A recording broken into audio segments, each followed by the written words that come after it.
Myron! Dude, I can't stand. Myron! What? What are you doing? What you doing? What you talking about? What am I doing? You reading them nasty books again, right, Myron? Everybody read those nasty books, man. You scared the hell out of me. What you talking about, man? Wait, I ain't did that in about 2 weeks.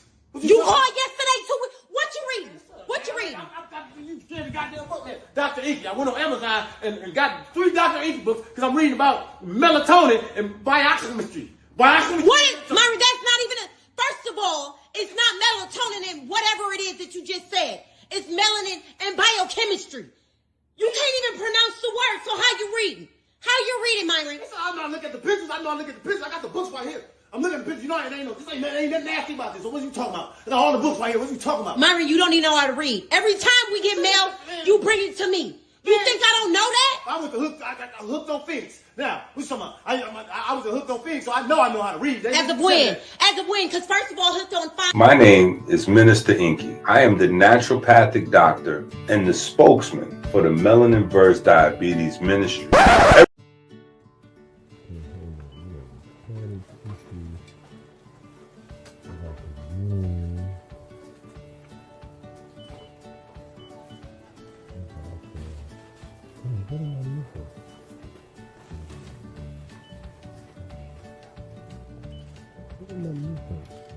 Oh, I know what I'm supposed to do.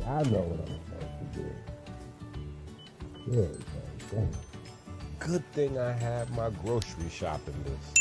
Don't leave home without it.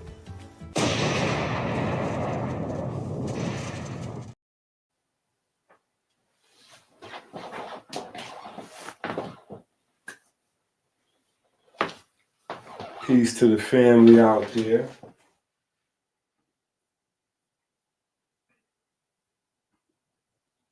Support, like, share, study, Melanin Verse Diabetes, Patreon.com, Dr. EnQi, American Healer website, Cash App Minister EnQi, Amazon the books.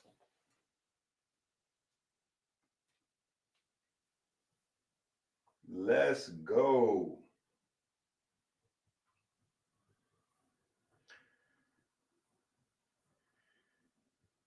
Yo, Osborne put me under pressure. He said 4 hours. Yeah, Osborne put me under pressure. I don't know if I can.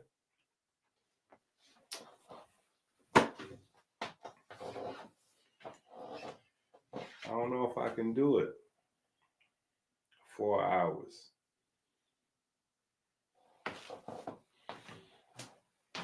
Osborne said 4 hours.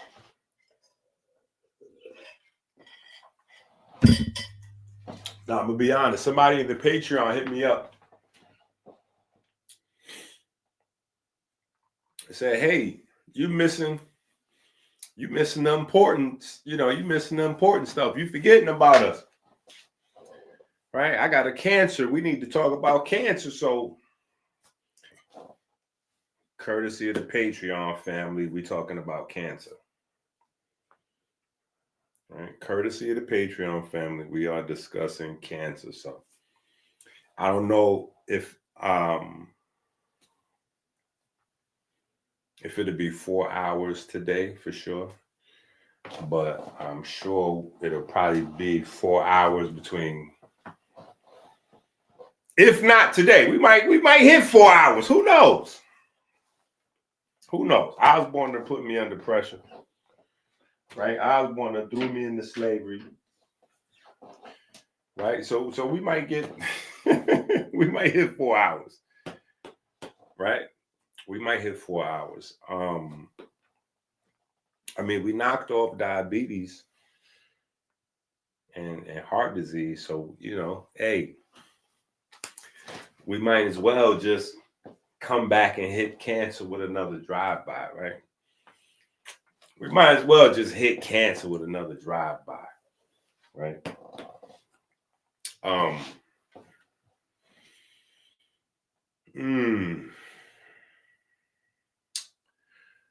Let me think.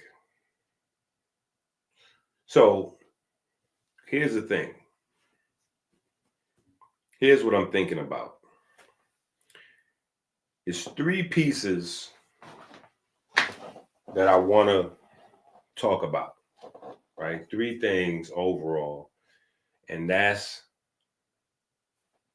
the nutrient protocol, right? The nutrient protocol, which many of you have in your books. We went over, we've studied, we've discussed.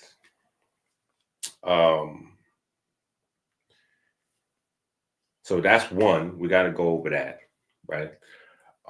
Probably we'll spend the least amount of time on that. Who knows? Because I'll probably start the talking, and then who knows? But we got to go over that part, right? But then the new thing, right? The new part. Well, both of the other parts are kind of new, right? So one new part is the new part, which is in the Djedschool Ebers Papyrus books, right?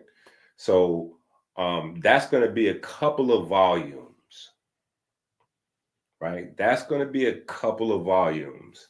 I'm not sure how many. It could be 4. It could be 10. I don't know. I know the brown book is out, and I know the first volume of the Ebers Papyrus books are out, right? And the Ebers Papyrus books,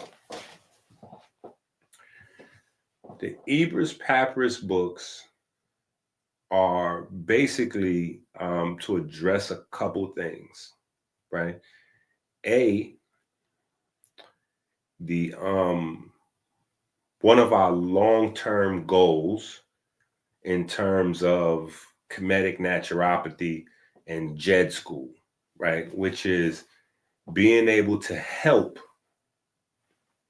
our city, or town, our state, our country, because the statistics I'm in tune with are global. I mean, obviously, I know what's happening in America. I know what's happening in the cities, right? I know what's happening in Detroit, New York, Philly, Chicago, Dallas. I know what's happening here, LA. But to a lesser extent, I know what's happening abroad in many places as well, where they don't have free health systems, right? And then in places like Canada, for instance, where they do have a free health system or a different type of health system, I should say,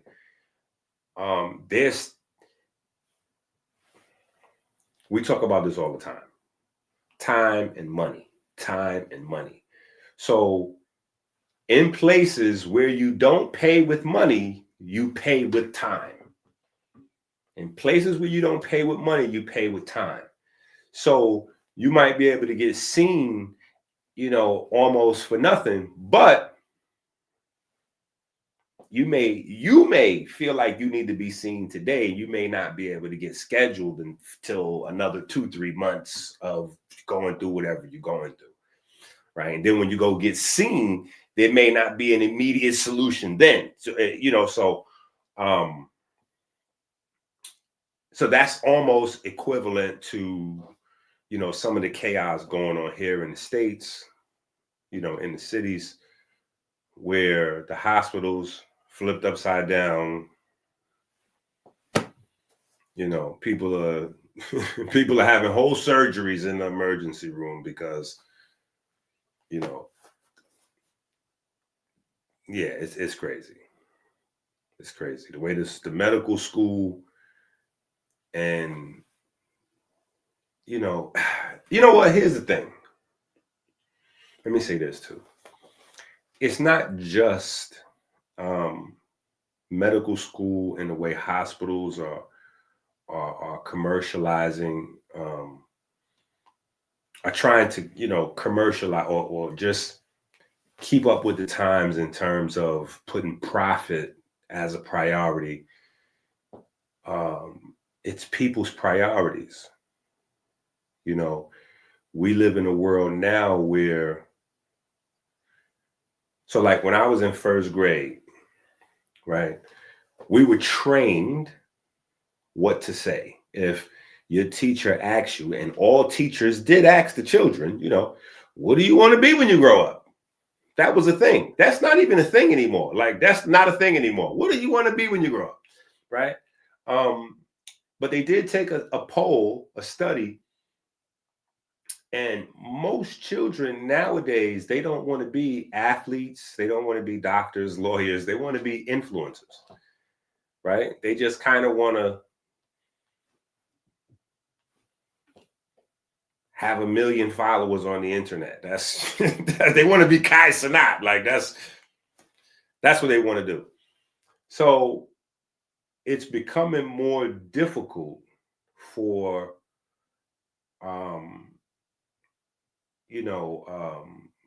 to fill those slots. So doctors, before the pandemic, there was a doctor shortage in the States that if you weren't in the culture, you just weren't aware of, but there was a doctor and nurse shortage in the States before the pandemic. The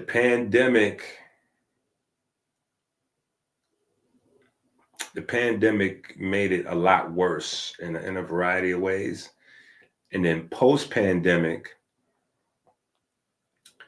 the damage done to the healthcare system just made it, like, in some cities, glaring. Like, it's crazy. They don't have enough doctors for the hospitals. So there was a small little window where hospitals were shutting down. It was crazy. It still is crazy, right? So it's not a problem that can even be addressed overnight. This is one of the reasons why, America is listed as one of the most dangerous places in the world to have a baby. This is why the mortality rate is up for moms, giving birth in America. This is why the mortality rate is up for babies being born in America, because the care isn't the same. Babies are being born in the emergency room.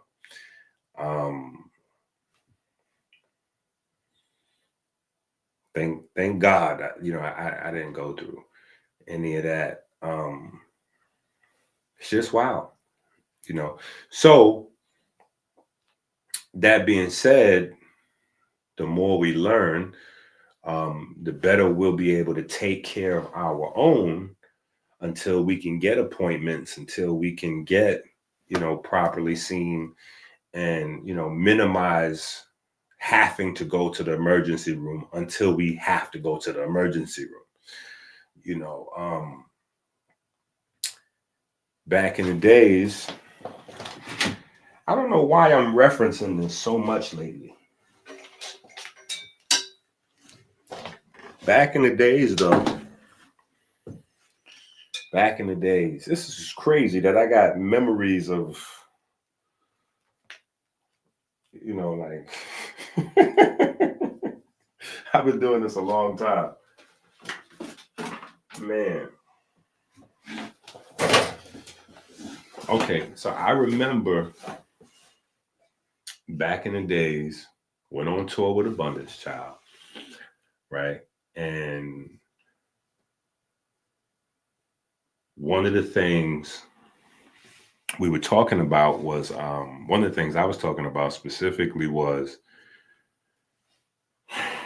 women's rights in the hospital, because a lot of sisters were complaining about,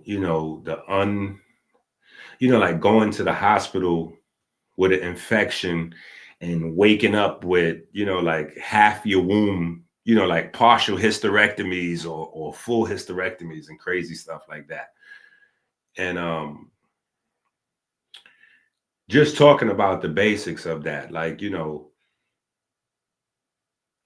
have the rights that you may think you have when you go into the emergency room, right? Going into the emergency room is not the same as being upstairs in the hospital. It's not the same as entering the hospital through the front entrance, right? You enter the hospital through the front entrance, you go upstairs, you get a room, right? You have an appointment to see your doctor. That's a whole different process than the emergency room, right? The emergency room is constructed and governed by necessity, right? And it's about the judgment of your caretakers. You know, you should watch, you know, it's a bunch of shows that you could watch, you know, like what's this show? Chicago has a whole series. It's like a whole 3-part series of the fire people, the hospital people, and the police. They got like a whole 3-show. I don't like that show. I tried to watch it a couple times, the medical part of the 3. They focus too more like on gore. So that wasn't, you know, I could see how some people would like it. You know what I'm saying? It's people who like that kind of stuff. But it just activates a part of my brain that I rather, yeah, I'm not interested in that. So I couldn't really get into it. Because their thing is more focusing on, like, at least from what I saw, like people getting shot and stabbed, and like their thing is more like the accidents or the events as opposed to the care received in the hospital. There's a show called The Pit. The Pit is cool. The Pit is like one day, one really long day in an emergency room. And each episode, it starts at the morning, like each episode is an hour of the day, right? So that's a pretty good show, The Pit. The Pit is a pretty good show in terms of the chaos that's going on in emergency rooms. An overall picture would be a show like The Resident. The Resident was pretty good. The Resident was pretty good.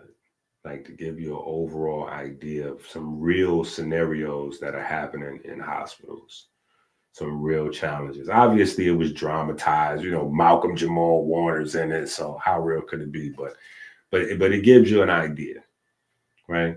It's not like Grey's Anatomy, which is, you know, like a soap opera. You know what I'm saying? It's not. These are not those type of shows, right?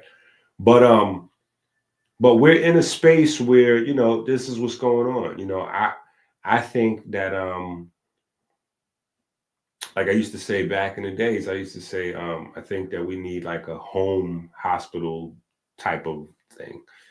You know what I'm saying? Where people go to people's houses and, you know, that's coming to fruition.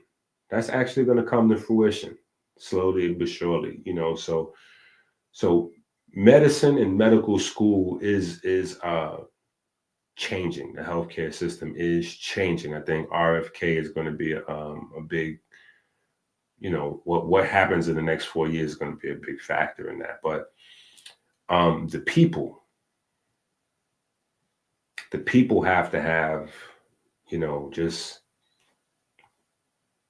a crazy wave. Like, we just need a crazy wave of self-education on this whole thing. So yeah, that's one of the things I want to address. And when I was on the road with abundance, I was talking about that. A lot of people were shocked. They thought hospital was hospital. And I'm like, no, when you go to the emergency room, you know, it's just quick decisions, because you're coming in, and basically because you came into the emergency room, what you're saying is that you have an emergency. And so this is life or death. So yeah, take care of me. I'm not in a condition to make decisions, and I may not have family with me or whatever. Like just make sure, take care of me the best you can. So you got a lot of interns and overworked nurses and people, they're trying to make the best decisions what they can with limited resources and understaffed. And, it's not like, upstairs, they got all your records and, they're able to sit down with 2-3 other doctors and have a quick little conference over what they think should happen with you and blah, blah. Like this, it's not that. Right. So,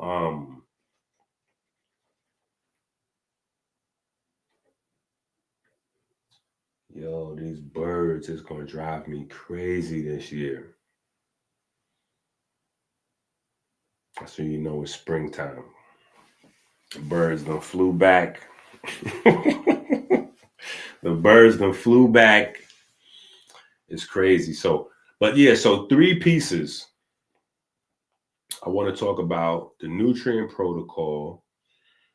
Then in the Ebers Papyrus, we want to get into plants and medication, right? Plants and medication, right? We want to dig into the mystery of the Ebers Papyrus, right? And you're going to see why they keep these plants a secret.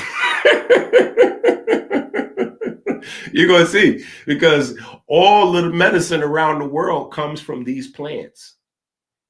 So it's a lie. If you ask me, it's a lie when they say that, the Kemetic doctors had, 800, 900, 1,000. These are depending on whose research you look, they all say between 800 and 1,000 different plants in their, apothecary or pharmacopoeia that they used for various situations, right?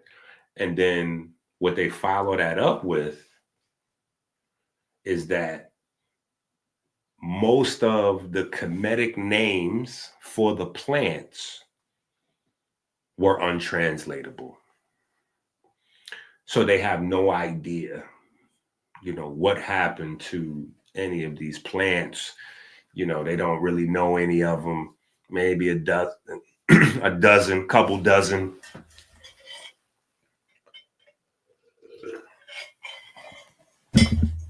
Yeah, maybe a couple dozen, but they don't know what happened to the vast majority of them. They weren't able to. So scratch a lie, find a thief, right? The biggest business in the world, which is healthcare, is founded upon the plants from the Ebers Papyrus. Trillions and not even trillions, quadrillions of dollars. And it could be more than quadrillions because we're talking about hundreds of years. We're talking about hundreds of years. So it could be in the quintillions of dollars have been generated from these plants, right? Quintillions, ungodly amounts of wealth, like wealth that we can't imagine. We can't imagine. Like, people can't imagine being as rich as Elon Musk is right now. Elon Musk is richer than every imaginary and real character that has ever existed or been created on Earth. So he's literally richer than your wildest dreams. Like that's how much money Elon is worth. And people have got to the specifics of how much money he's worth now because he's supposed to be losing a lot of money, but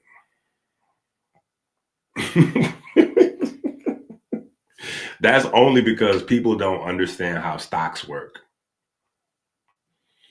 People don't understand how stocks work, especially not in the new world. So Trust me when I tell you, Elon's not losing any money. I don't care what you say. Oh, Elon lost 800 million. Elon lost 800 billion. Elon lost, 50 billion, whatever y'all think. His stock is plummeting, blah, blah, blah. That's not. Listen to what's going to happen. Let me tell you what's going to happen, right?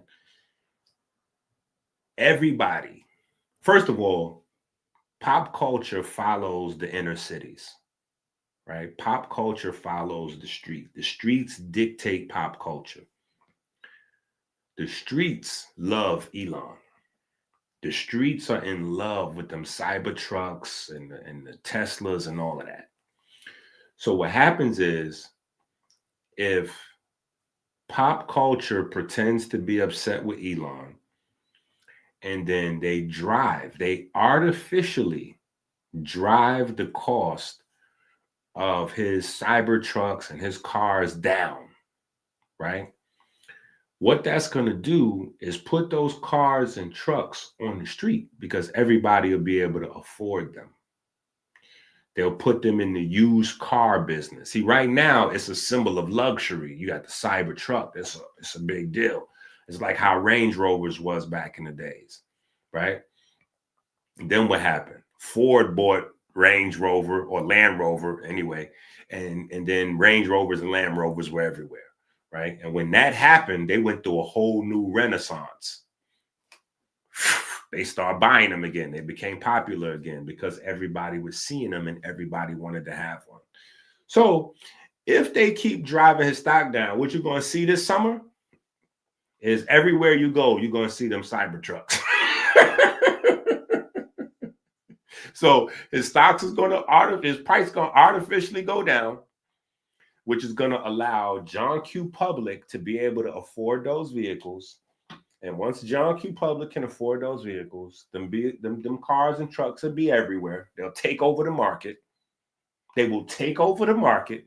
And once they take over the market, because they're a unique item like an iPhone, you have to get all your accessories and all that from Apple. That's going to be what's going to happen with these cars and trucks, because John Q. Public is priced out of enjoying the Teslas and the Cybertrucks. This is going to backfire on the people that's hating on Elon. They're going to drive this thing down. Them things going to flood the streets. And then right after that, you're going to see the electric pumps have to go in places, right? They're going to have to go. They're going to have to go in places because the people got the cars. So they're going to demand to have the access to whatever they need for the cars to run. You'll see. Supply and demand has never been beaten. You know what I'm saying? Like they say, internet's never been beaten. Supply and demand has never been beaten. Anyway, cancer, right? I know, cancer, right? So first thing, well, not first thing, but one of the three things, right? Nutrient protocol. Second thing, we want to talk about plants, right?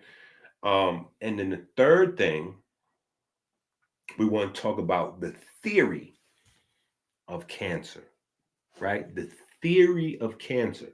And I think I want to start with the theory of cancer. Yeah. I think I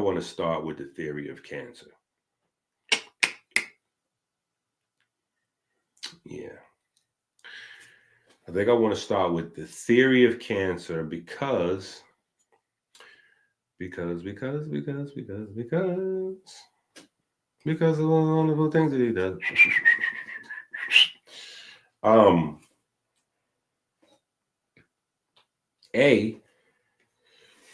Because it starts, or at least it ends, with the legend of Wusir, right? The god Osiris. You know how we do. Like EnQi, will you knock it off already? They don't have nothing to do with ancient Egypt. You'd be surprised. You'd be surprised, right? But we have two major competing theories, right? And I think we get into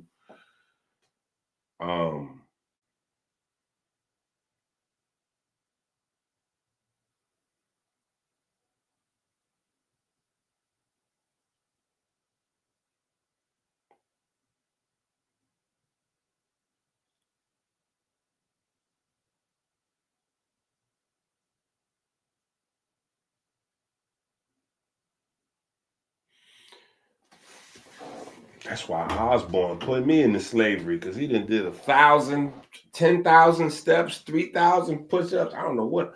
Osborne turned into Iron Man over there.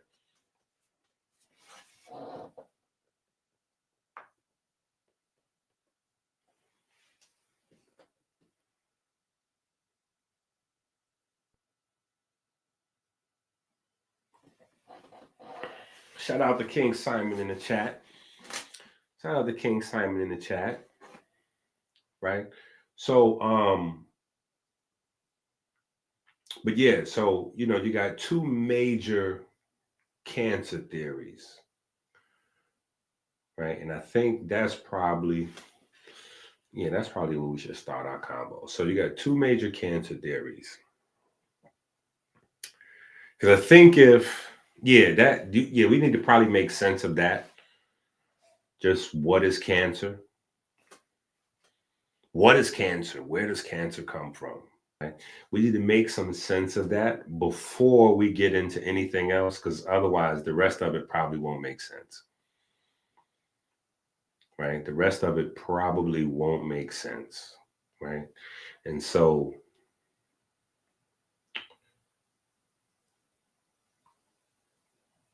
yeah, even knowing that chemotherapy is plant-based therapy, which a lot of people don't know, right? But I've been telling people for a long time, medicine comes from plants, right? So when you hear people on the internet talking crazy, oh, that herbal stuff, that's not real, and blah, blah, blah, blah, blah. Like, there's nothing else on earth but the herbal stuff. Right? You're like, no, that's not true. Medicine is not, it's different. It's not. Like, medicine is plant extracts, isolated. That's it. You can't put you can't patent plants, but you can isolate a compound or molecule or chemical from a plant and then synthetically reproduce that in a laboratory and patent that item or patent that process, right? So that's where the money is.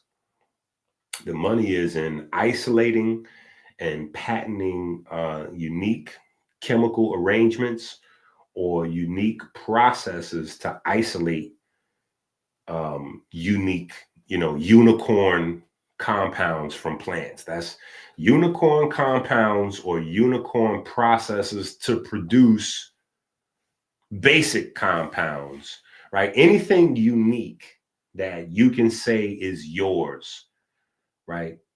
That's where the bag is.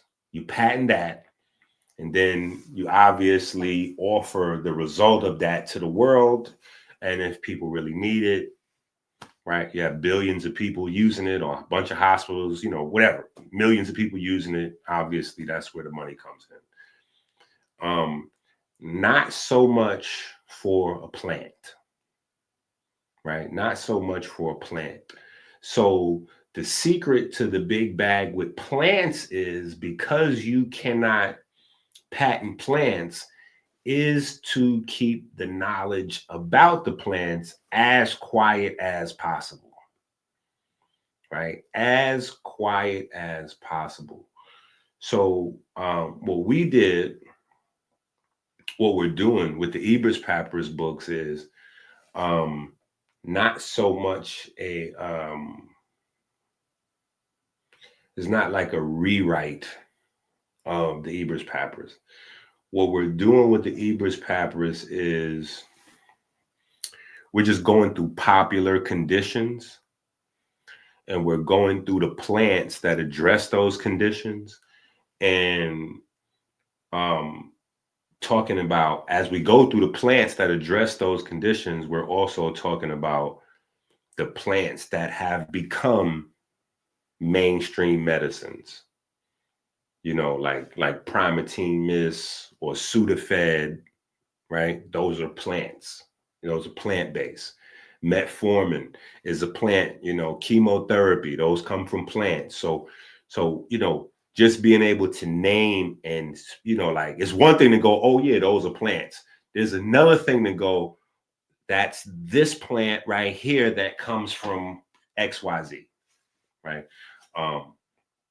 That's a powerful bit of information, especially when you know, like, there may have been trillions of dollars generated from this one plant, you know what I'm saying? Or trillions of dollars generated from this plant or that plant or whatever the case, right?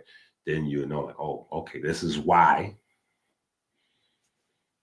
Yeah, this is why this part of the story is quiet, right? That's why this part of the story is quiet.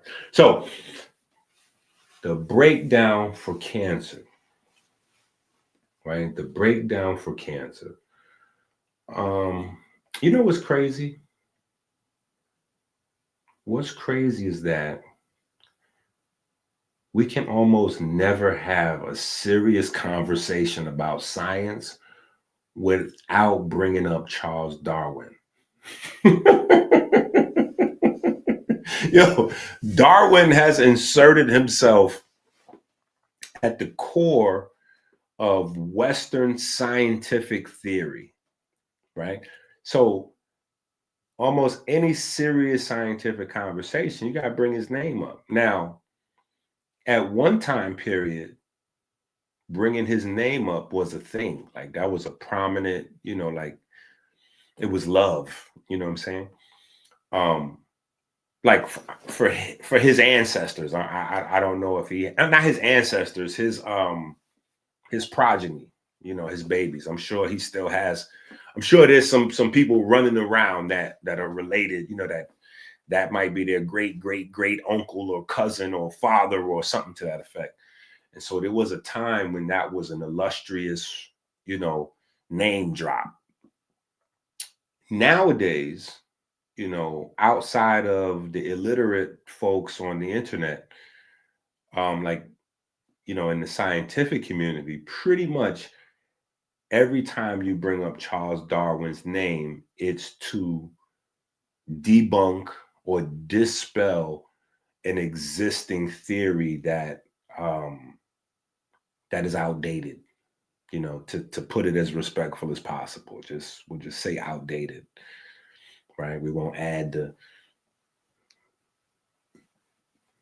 what we could add on it, right? We'll just respectfully say outdated, right? And the cancer issue is a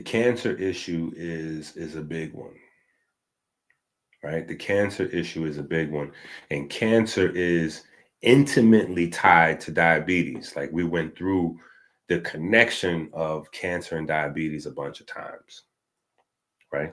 So feel free to go ahead and hit the Cash App, you know, drop 50, drop 100, drop 500, drop $1,000.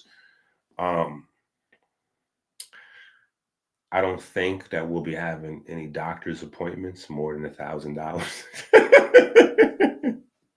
But you're probably going to get a lot more information from this class than you would sitting down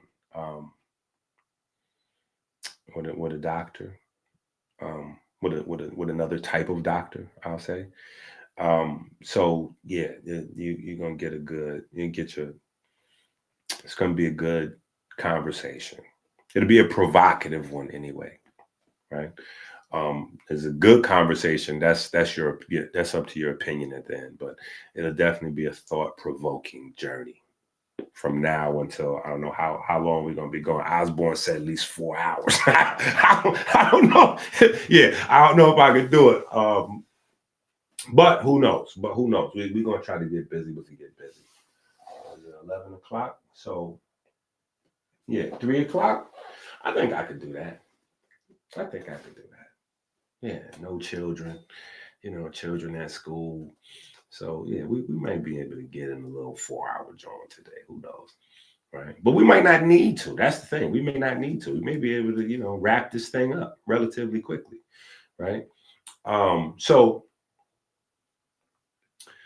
the Charles Darwin theory of cancer. What I call the Charles Darwin theory of cancer is the idea of genetic mutations, right? So we're gonna have some combos, and then we're gonna start digging and looking stuff up, and start getting into particulars. But I'm gonna talk your head off a little bit first, and then we'll get into we'll start looking up stuff and digging in, right? But the original concepts of cancer start with genetic mutation, right? So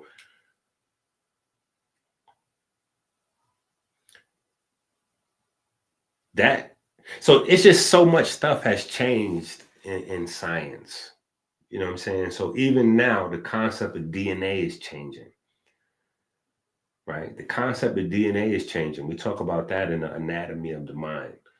The effect and propagation of light in the body is being understood more and more and more every day. The Department of Defense has put billions of dollars. The Department of Defense has put billions of dollars into studying electricity and light propagation in the human body. Do you understand what that means? I want y'all to understand that. The Department of Defense, the DOD, this missile army, like this is not the emergency room talk. This is the DOD put billions of dollars into understanding the propagation of light and electricity in the human body, not on the human body. Because I know the conspiracy theorist folks with the 5G, blah, blah, blah, I know they want to go crazy with it. Like, yeah, I told you. No. This is not that. Let me stop you. This is not that. This is the propagation of electricity and light inside the human body. This is electricity generated, conducted, processed, etc., exclusively in and for the human body, right? As well as light and magnetism, right? Because you can't really separate that trinity right there, that trio. So it's a lot bigger than people think. You know what I'm saying? It just doesn't, information just doesn't sift down to the public until much later. You know what I'm saying? That's how it goes. But right now, it's beyond cutting edge. Cutting edge technology is secondary to military technology. Like when it's super, super, super new, like as new as possibly new can be, it's military. After the military done played with it, flipped it, bounced it, and did whatever they want to do with it, then it becomes cutting edge technology. After the scientists and the doctors play with it, then it becomes, I ain't even going to say the general public, but then the insiders get it, and then it starts to become commercial, commercial applications, commercial use, commercial inventions to facilitate the information, stuff like that. And then people get aware, right? Once they figured out a bunch of different ways to monetize it and sell it to the public, that's when people get aware, because the public is largely, they fit into the consumer class. So they're not really aware of anything until people have something to sell them with it, right? So I'm just telling you right now, it's not even cutting edge yet. Right now, we still in Department of Defense phase. Like it's in that pocket, right? So this is why you hear alien conversations being discussed. Those conversations are cover-ups. That's where the conspiracy need to come in. Those conversations are cover-ups, right? What they're talking about is electricity, light, and pigment in the human body. That's what the alien conversations are about, right? Those are just technology conversations and global investments, which, for the common folks falls under global, and, because you got to have global kind of funding. So multiple countries are working together on these concepts. This is big stuff. It's some big stuff. So it's an exciting time period we're in, right? But cancer starts with the idea that your DNA right? You have cells. Your cells have two types of DNA, mitochondrial DNA, nuclear DNA. Nuclear DNA is what basically encodes for all of the hardware of the human body, right? And so whenever you have a genetic mutation, right, you have a error in how cells replicate, and that's the origin of cancer, right? And so that was the working theory for a long time. Genetic mutation, genetic mutation, genetic mutation. And anybody's familiar with Charles Darwin's theory of evolution, you can see the fingerprints all over the place. The only problem with that is Charles Darwin's theory of genetic mutation is how species evolve. Where science's theory of mutation was basically how species die off because they get cancer, right? So needless to say, there was some, the two couldn't coexist, right? So things like that began to kill off Charles Darwin's theory of evolution, early on. But much later, you had Otto Warburg kill off, I ain't gonna say kill off because the idea still survived post Warburg, but he kind of put that last, how you watching an NBA game and the game might be kind of close. It's like a 4-point game or a 6-point game. And then somebody hit like a 3-pointer and then they just put it just far enough out of reach so that no matter what the other team does, they can't like game is, that's the nail in the coffin. Otto Warburg did that, right? He did that. And Otto Warburg advanced the game.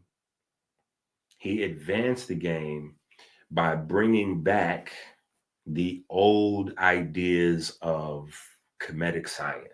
Now, he didn't say that's what he was doing, right? And nobody has said, oh, Otto Warburg is recognized as promoting kemetic ideology, because nobody knew it.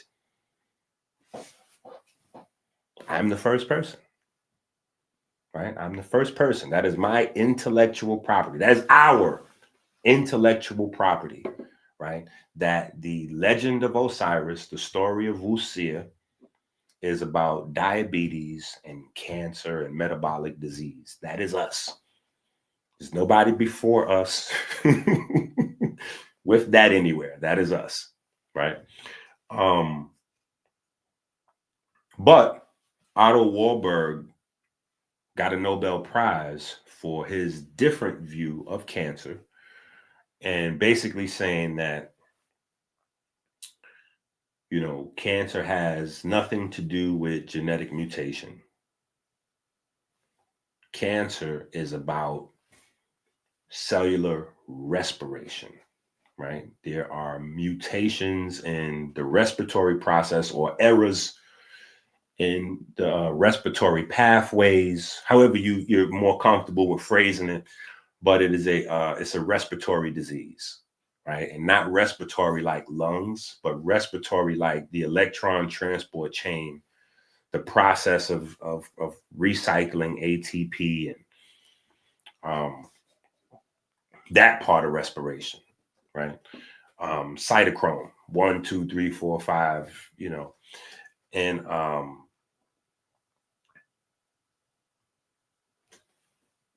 at first they said he was crazy. Of course, that's how it goes. You crazy, you making this up, you pseudo, that's not real science. And then after you beat folks in the head with it and they can't disprove it, they have to begin to accept it. And so Otto Warburg won a Nobel Prize for that. And we're probably going to have some Google. We're probably going to get our Google fingers, going after we had this little discussion here, right? So we can look at some stuff and find some details and some specifics, so you're not just listening to, you know, a doctor with gold teeth from the Bronx. Right? But yeah, so Otto Warburg came in with the respiration idea. Now,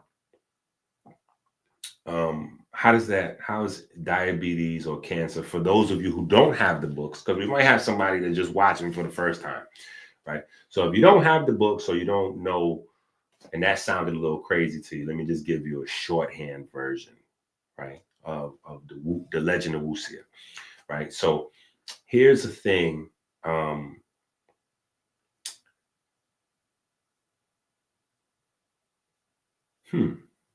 So here's the thing that I was chastised, ostracized, violated, because I was saying that, and I don't know how, because Dr. Africa and Dr. Sabi and some of our, in the Black holistic space, some of our predecessors said the same thing. So I don't know why when I said it was different. But I took a lot of heat for saying that, I guess when they were saying it, I think that people never really believed that holistic science was real science. I think they just thought it was like I don't know, like a trend maybe, or a spiritual thing. And people don't really believe in spirituality. Even people that quote unquote practice spirituality don't really believe that it's real, right? They don't believe it's real. You know what I'm saying? So I think that holistic health kind of went into the spiritual space where, yeah, it's cool. It makes us feel good, but it's not real. Like, you know what I'm saying? Like this is not real science. You know what I'm saying? Like, we just supporting the brothers kind of thing. And so when I came along, I separated myself, I guess, by constantly needing to nail down everything with actual science. Like, no. Holistic science is not only actual science, it's the primary thing. It's not the secondary thing. It's not like there's real medicine and then there's the holistic fake play thing. It's not like this is not a new trend that just came along. No. This thing with the plants was first. It's the original. It's the thing that's always existed.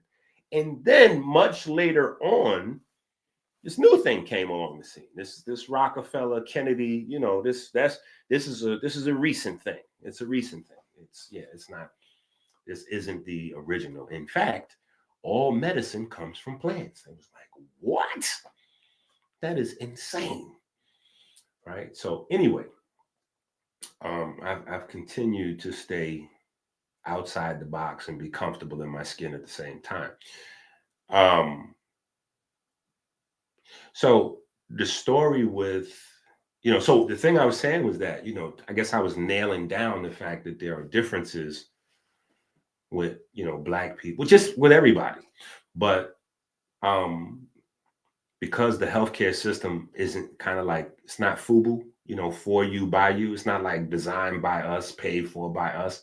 We're not the standard of it. We're literally, the standard is here, right? We're literally the polar opposite or the furthest away from the standard model that all of the norms are based on. So the norm for blood counts and bone density and this and that and body measurements and all of those numbers, we're as far as you can get from those norms, right? So, my premise was, and still is, that in general, those don't really matter that much, right? In the short term, in general, acute instances, like, it doesn't really matter that much. We're all similar enough that, like, it's cool, right? But when you start to look at, race, ethnic, or population statistics in terms of illnesses and disease and death rates, right? When you look at the abnormal, the crazy statistics surrounding type 2 diabetes in Black people, or, lupus, or just any STD, like just all of these different things. From metabolic disease to STDs to cancer to autoimmune disease, like just all of these different things, right? You start to notice some crazy statistics, right? And then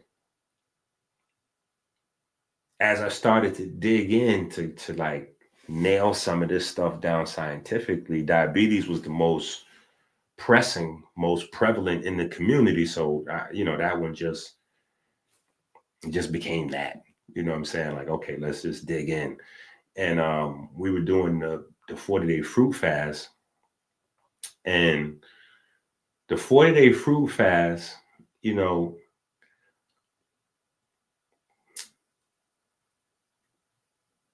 allowed me to kind of,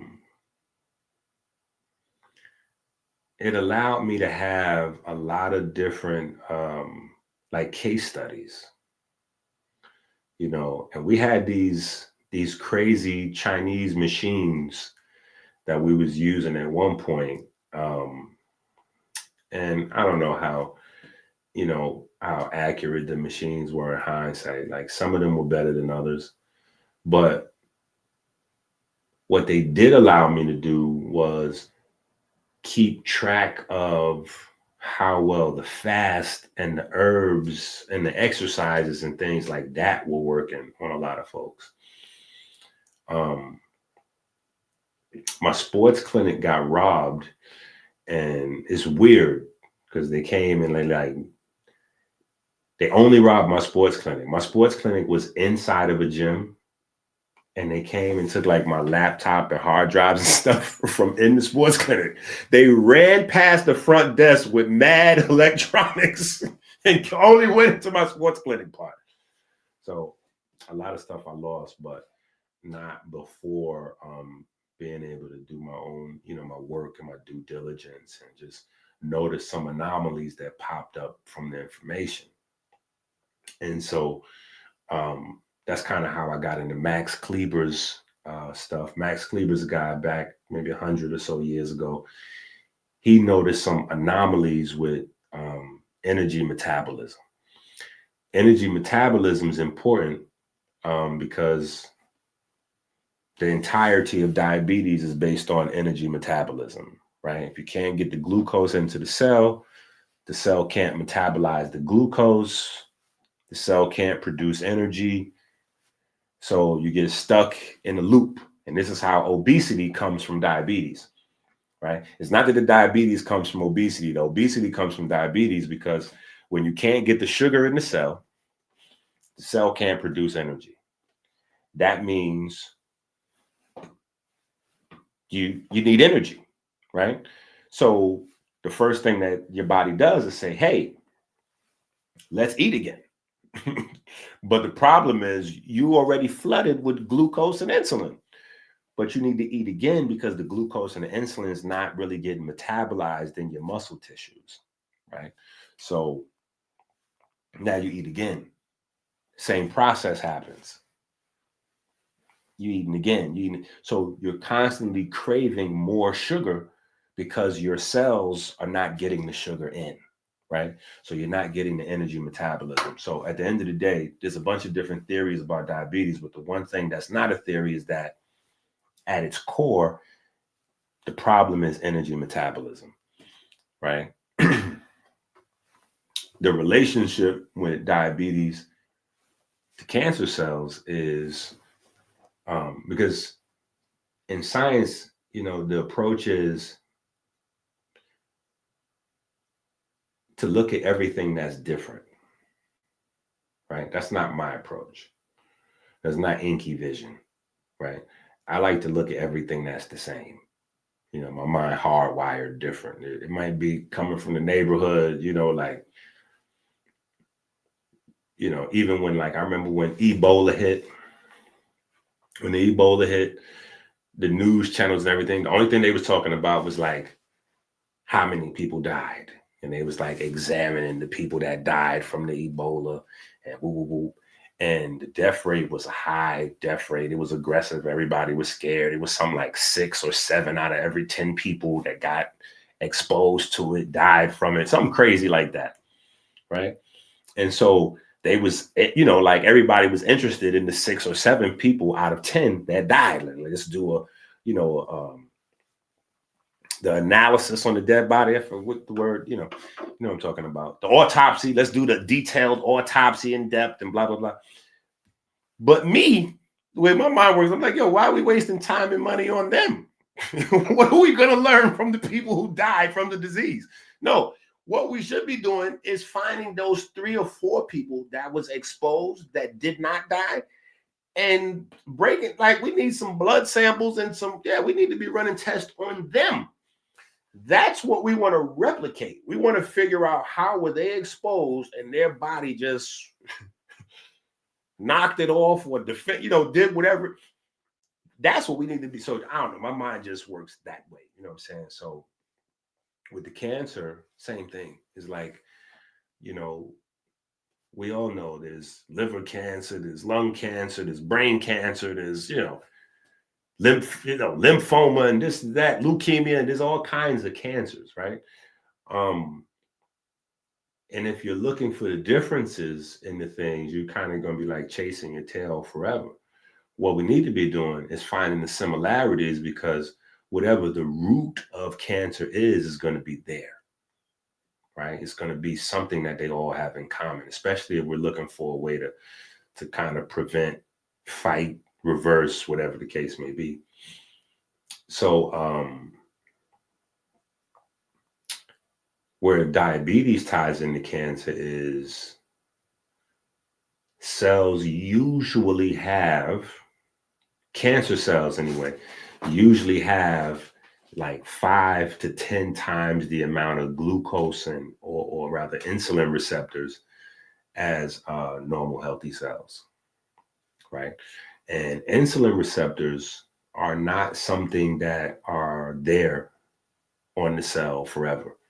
Insulin receptors come and go with insulin, right? So there's that. And then the behavior of all cancer cells is pretty much the same. You know, they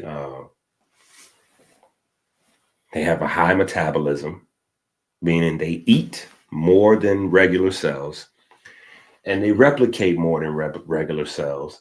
And this is how they kind of invade certain spaces, certain tissues, organs, glands, whatever, and become a problem, right? So cancer is kind of classified that way. You know, it's classified by where it's found, right? What type of cancer cell it is. Is the cancer benign or malignant?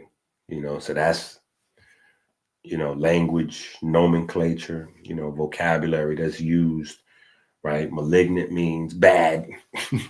Benign means, okay.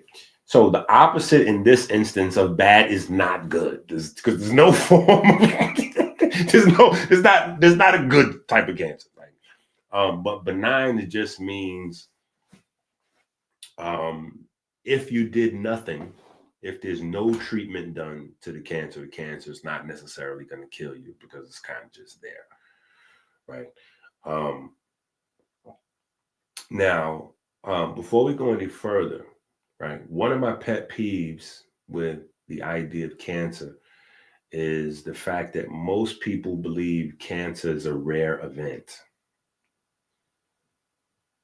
right? So for me, that sets the table the wrong way, right? People think they can catch cancer. People think that cancer is a rare thing, and it's not, right? By the time you're an adult,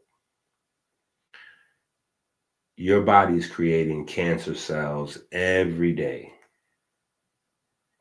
Every single person, your body's creating cancer cells every day. That's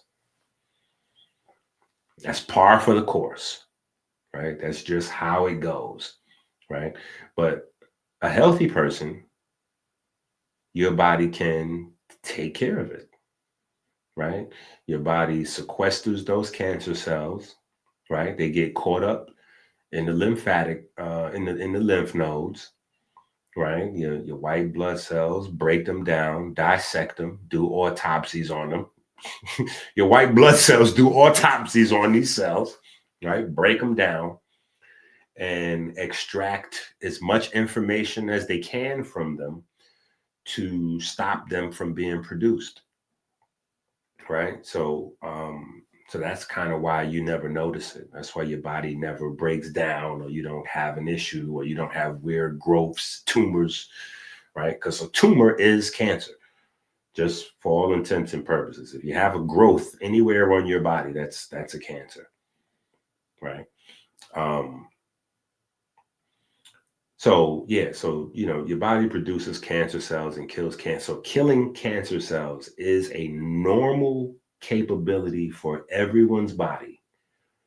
It's not a superhuman thing to kill cancer or blah, like that's not a thing. It's a regular thing that happens every day in the human body, period. In the general population, everybody's killing cancer cells every single day.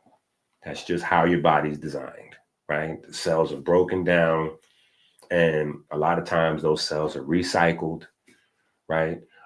There's even evidence that some cancer cells are flipped back to healthy cells, right? Some cells become, and that's something that was thought at one time to not be possible, right? That a cancer cell could become a normal healthy cell again, right? So there's now evidence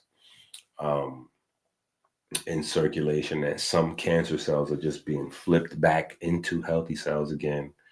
But for the large part, they're trapped, killed, cut up, sliced up, and they're recycled somewhere, right? They're recycled in the body. But so you have malignant, you have benign, what else?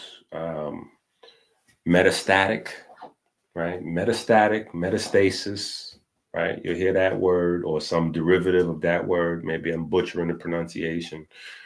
But that is the angel of death, right? So if you or a loved one is dealing with a cancer issue, right, and you haven't heard your doctor say that word, you still all right. you still okay. Don't panic yet. Right. If you should hear that word, though, feel free to go on ahead and panic. Hit the red button. Hit the red button. Yeah. Hit the red button, because cancer is so tricky that it doesn't matter whether you go holistic, surgery, medicine, radiation, chemo. It doesn't matter what you do. If you don't catch it early enough, depending on the type of cancer, it is a wrap. Yeah, it is a wrap. You might as well, start your rounds.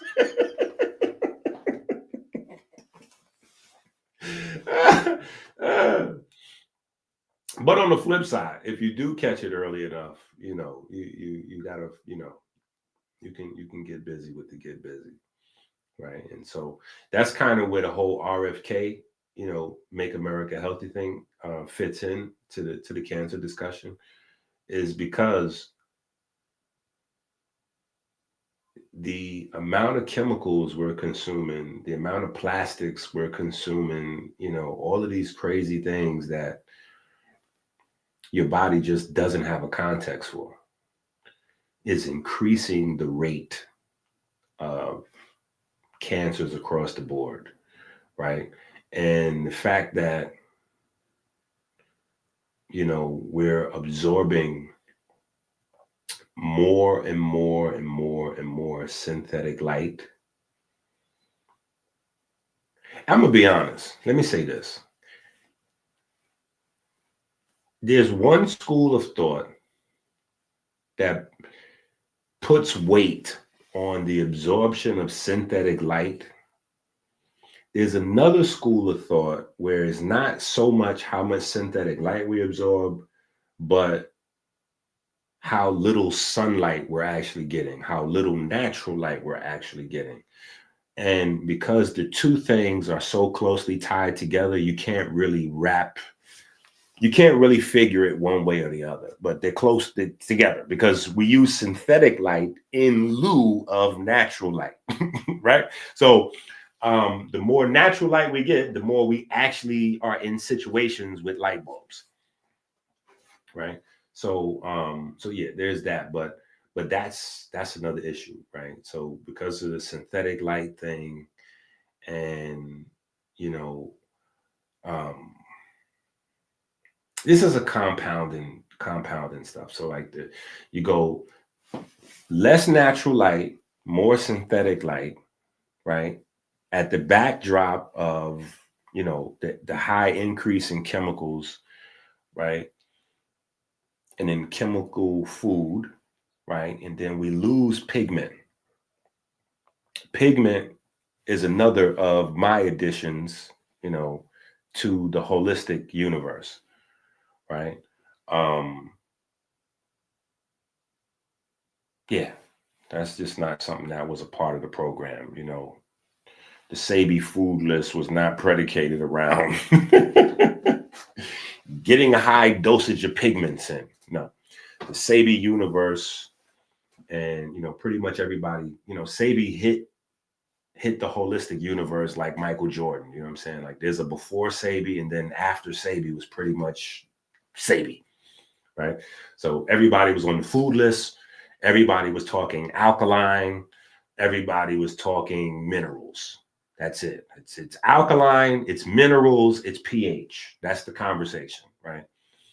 So I had to come and change that conversation up, and introduce pigments, because the holistic community, oddly enough, and this is the craziest thing. This is how I know that science and holistic science was like totally at odds, because the holistic community was saying that protein is not a real thing. Wait, protein is fake, but at the same time, they like, yeah, melanin. And I'm like, wait, what? You know, pigments are made out of protein. So you can't say yes, melanin and no protein at the same time. I'm going to need y'all to relax and calm down. We're going to start picking up these books. We're going to start picking up these books and reading these books, and wonderful things are going to happen. Trust me. Don't worry about it. Right? So, yeah, we had that snafu for a while. We had to wrestle through that. We had to wrestle through that. No, it's carbon. I'm like, oh, stop with the carbon thing. Your body gets rid of carbon. It's just not carbon. I need y'all to relax on the carbon thing. We're going to have to read some books to get an understanding of the carbon concept. Carbon is important because carbon is the basis for organic life. So natural food, typically, right, we can use euphemistically carbon-based as a slang. But the problem, and you get into the real science world, is that fake food and, you know, Franken food and GMO food and all of that food is still carbon-based. A bag of Doritos is loaded with carbon, right? A cigarette is loaded with, so we can't, you know, we have to get some greater context, you know what I'm saying? And that doesn't take away from Sabi's greatness, because he's still the God. He's still, as far as I'm concerned, the God Ogun manifested himself to us through Dr. Sabi, right? And every time I say that, I still get somebody like, EnQi, how can you make that mistake? I thought you had Haitian roots. You can't make that mistake. Ogun is not the god of herbs. I'm like, so? Then clearly, that's not why I made the reference, right? Ogun is the god of iron, right? And so that was always like the main thing that I admired about Dr. Sabi's conversation, is that, you know, he didn't really stress it as much, but by by making iron a fundamental part of his conversation, he was bringing magnetism into the conversation, right? And so by purpose, by mistake, whatever, by happenstance, however he was doing it, he was introducing magnetism to the conversation. And so once you introduce magnetism to the conversation, you open the door for electricity and light and pigment, whether you know it or not. So even though he was saying, he was anti-melanin or anti-protein or whatever the case may be, he still created the larger conversation that complemented Dr. Robert Becker, right? And so all of these conversations are relevant. All of these things that I'm talking about, just so you know, are very relevant to the greater cancer, the theory of cancer, right? So that's kind of where we at. In case you're wondering, is EnQi going off on a tangent? No. This is all cancer theory. Trust me, because this is all energy metabolism. And in order for you to get a faster cellular metabolism, in order for you to have faster cell replication, right? Reproduction, you have to have faster metabolism, right? And so all of this plays a role in faster metabolism, faster energy production, and faster cell replication, which are the hallmarks of all types of cancer. All types of cancer, right? That's how cancer cells do their thing, right? And this is what ultimately leads Otto Warburg to getting a Nobel Prize for, right? Basically saying that it doesn't matter what type of cancer cell it is. A cancer cell is a cancer cell, right? They all have, the same type of abnormal cellular respiration, which is the fermentation pathway, right? The fermentation pathway. And when we get to the fermentation pathway, right, that is where the Kemetic science story is. That's where the Osiris story is. That's where the legend of Wusir is, because the story. So first things first, what you have to realize is they didn't teach in dead facts. Dead facts is a new thing. That's a Western way of teaching, right? Here are the lonely dead facts. And when I say dead facts, I mean just like, isolated bits of information. Like, that's not how they did things.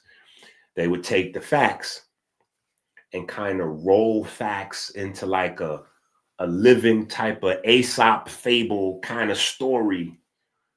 So the griot, the storyteller of the community, was the scientist, was the priest, was the community father, so to speak. And so stories were how they taught, right? So that, that understanding automatically sets most of today's, today's population against any sort of ancient scientific understanding, because, we just are adverse, to storytelling. The word storytelling, the term storytelling is synonymous with lie. Like, literally. Don't be telling stories. Like telling stories is synonymous with lie. You know what I'm saying? So that's now. But back in the days, back in the days, storytelling was like, that was the highest. There's no TV, there's no internet, there's no radio. So the storyteller was not only the teacher, but the entertainer, the captivator, right? You had the storyteller, and then you had the clown, right? The clown made jokes. The clown, had baseless entertainment, right? But the storyteller was the teacher. So the science was rolled into the stories. And story of Osiris, the key part is that his blood, right, was wine. His blood was wine, right? And so wine is fermented fruit sugar. And the etymology for the word glucose, which we still use as blood sugar, the etymology of the word glucose is wine, right? So that right there got me to going when I was, doing my initial study on diabetes, because Black people not only have the most type 2 diabetes, or the most, the highest proclivity to type 2 diabetes, with the mystery of the missing genetics, right? Like doctors would tell you, especially back in like the 80s, 90s, early 2000s, like, oh, you're Black, you chances are, you probably inherit diabetes. And then people knew intrinsically something was wrong with that, because there was no diabetes genes that they could point to. They're just like, well, Black folks, high blood pressure, diabetes, Black folks, it runs in, you inherit it, but there was no genes or DNA for it, right?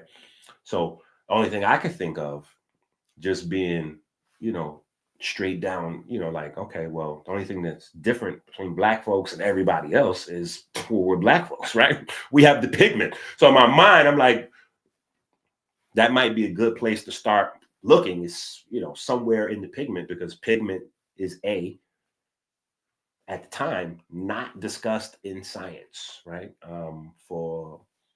Since the early 1900s, all the way up to the early 2000s, melanin was taught to be a waste product in the body of cancer cell metabolism, aging, or dopaminergic, which means dopamine-based neurons, like dopamine activity in the brain. It's just this pigment waste product. So that was it. There was no other, then little splotches you'll hear, oh, well, they have radio protective, there's some radio protective aspects to these dark pigment, whatever, but that was it. So anyway, I start down this pathway of looking into some differences and whatever, and, find out that melanin has a relationship with anabolic hormones. And because of that relationship, Black people have a disproportionately high amount of type 2B fast twitch muscle fibers, right? Now, for the rest of the world, that would never have anything to do with the story of Osiris. But for me, it did, right? I'm like, wait a minute. This is like, hold up now, let me cook. There's a little something going on here, right? Because Osiris, not only his blood is supposed to be, fermented fruit sugar, right? But he's also supposed to be the perfect Black. So he's supposed to be the archetype, the template for the Black body, right? So when the Kemetic scientists are teaching, you have to have a standard that you model your health on, right? If you're teaching, like the same way now, they have standards of, this is what your blood range is supposed to be, in the pH and da-da-da. They have to have that then. So even some of those standards are still the ones we use, right? So Osiris was kind of related to the gods, and the gods are the stars and blah, blah, blah, right? You see that still reflected in the math, because your pH is still based on what? 7.365, right? 7 days a week, 365 days in a year, right? So some of those things have never changed, right? But anyway, the connection was that these muscle fibers ferment energy. That's how they work, right? So basically your three major muscle types, right, are slow twitch, and then you have two types of fast twitch, right? You have type 1 fast twitch muscle, and then you have type 2. Wait, no. You have type 1 muscle, which is the slow twitch. Then you have fast twitch, excuse me, which is type 2A and type 2B, right? There's a third type, but that's less relevant, right? So your slow twitch muscles, right? It's oxidation is how your cells produce energy, right? Which is what we learn mostly and discuss, right? The glucose gets broken down, or the fatty acids get broken down, cytochrome 1, cytochrome 2, you know, they recycle the ATP, you have phosphocreatine, creatine, blah, blah, that whole package, right? That we primarily discuss. That's, you know, like oxidative phosphorylation, the Krebs cycle, tricarboxylic acid cycle, however you want to package that, that's that, right?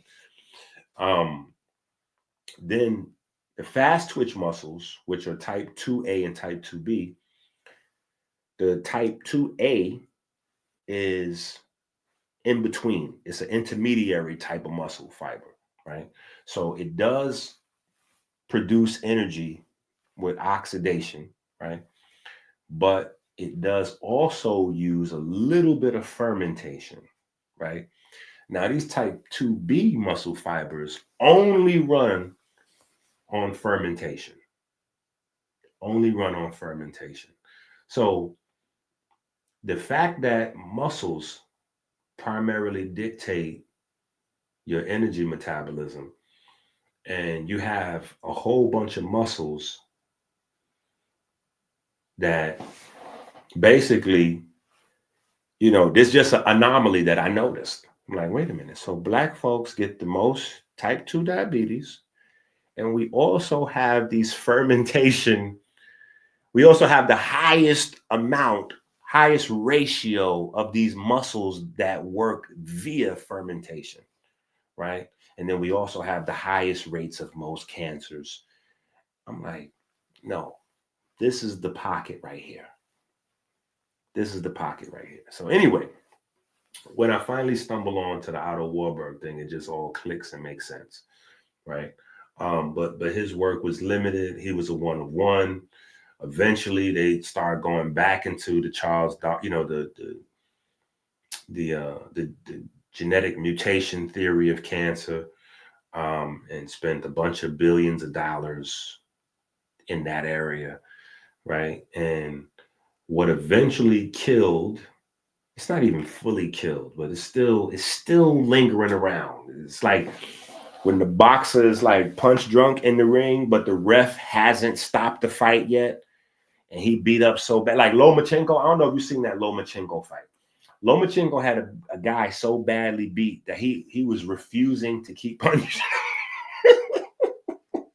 This is how bad the genetic theory of cancer is right now. It's punch drunk in the ring, and it's just waiting for the, you know, it's like Apollo. When Apollo got killed in the ring by Ivan Drago, like Rocky felt like he should have threw the towel in, but Apollo was like, no, don't throw the towel. Rocky was supposed to throw the towel in. You know what I'm saying? So this right now, like they supposed to throw the towel in. Because what eventually happening is, okay,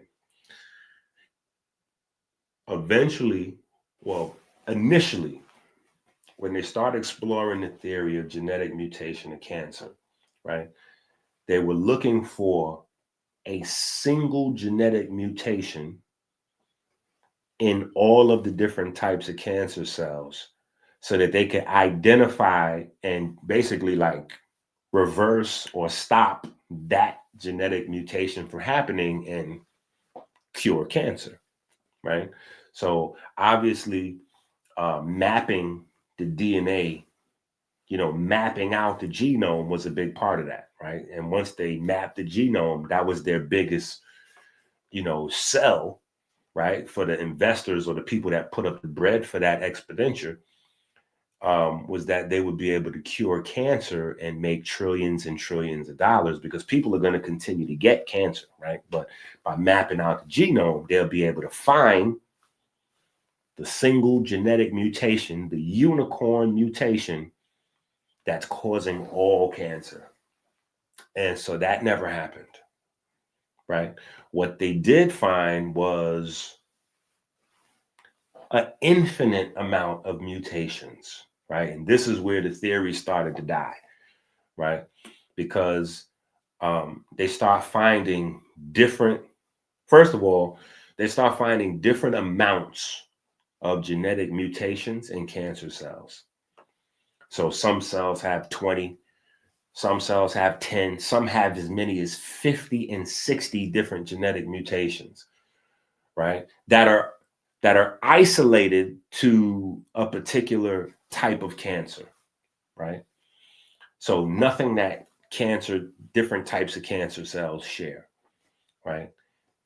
Then it got even more problematic, because the worst thing that could probably have happened for that theory happened, right? Which was that they began to investigate, like compare cancer cells versus healthy cells of the same tissue type. And so what they started to find was that healthy cells had 20, 30, 40 different mutations. Right? So now, once you find that there's healthy cells that have 10, 20, 30, 40 mutations, pretty much the scientists threw their hands in the air. They was like, oh, you know, this is crazy, right? So now a lot of research had to basically be thrown out. It had to basically be thrown out because you got cancer cells that were classified early on, like 5, 10, 15 different genetic mutations. And like, these are like hallmark, you know, this is that, you know. And then when you find out there are healthy cells that have all of those mutations, you got to throw your hands in the air and go, well, obviously, if there's healthy cells with these mutations, then these mutations either don't determine cancer cell formation, or maybe they do, but there's some other factors that are working on whether the cell becomes cancerous or not outside of the mutations. The mutations may not be the only thing, right? So,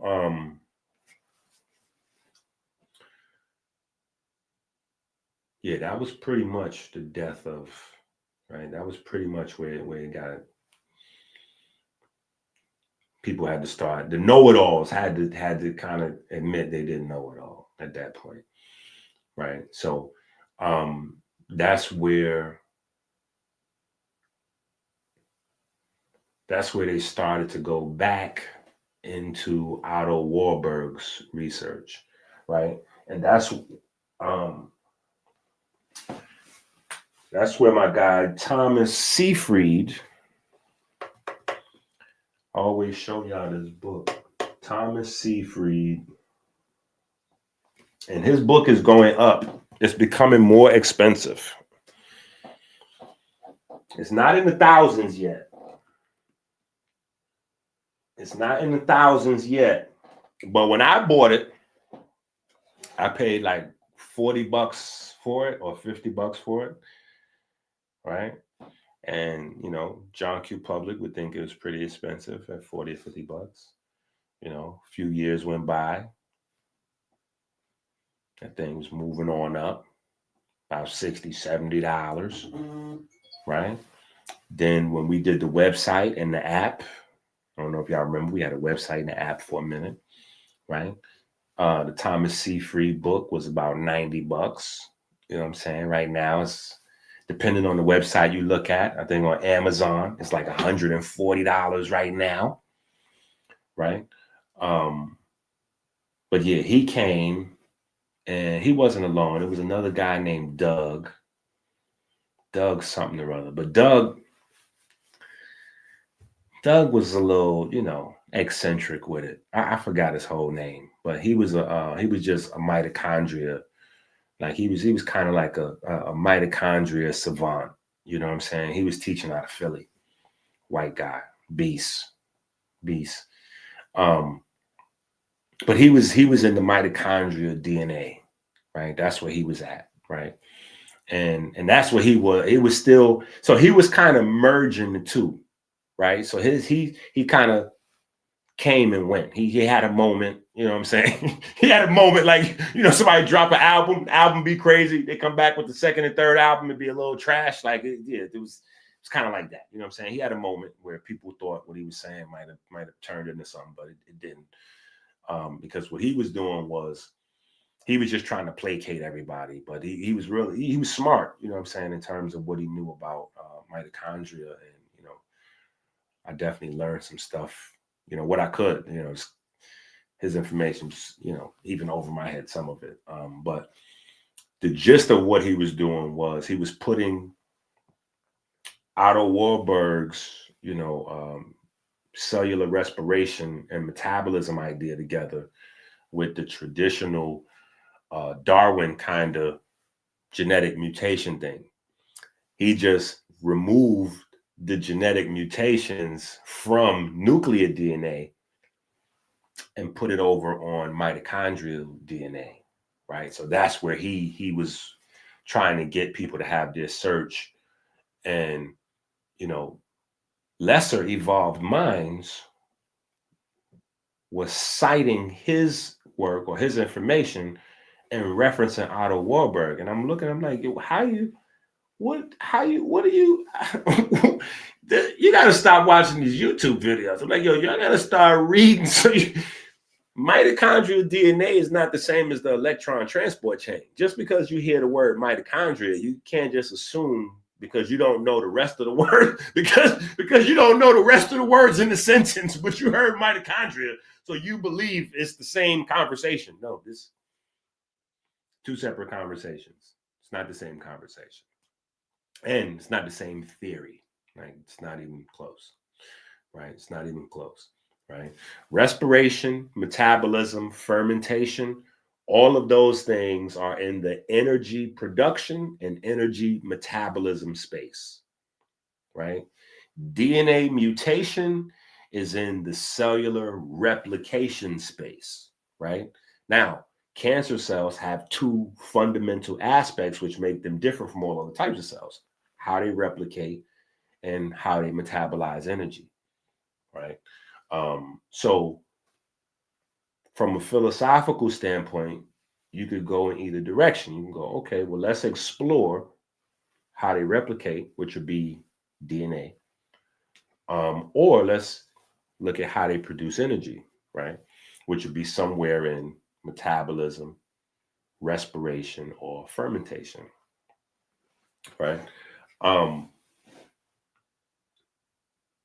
The thing is, we're not shooting in the blind. Right? We got hundreds of years of, Western clinical research, and then, if you play around in the books, you know what I'm saying, the papyri, we have thousands of years of information that we can use, so we're not shooting in the dark. And so in that space, you understand that replication is predicated on energy. Doesn't matter what type of cell it is. If the cell cannot produce energy, it can't do anything. So cellular replication is secondary, right? So you can almost just put that to the side and go, no, it has to be the energy thing, right? Has to be the energy thing.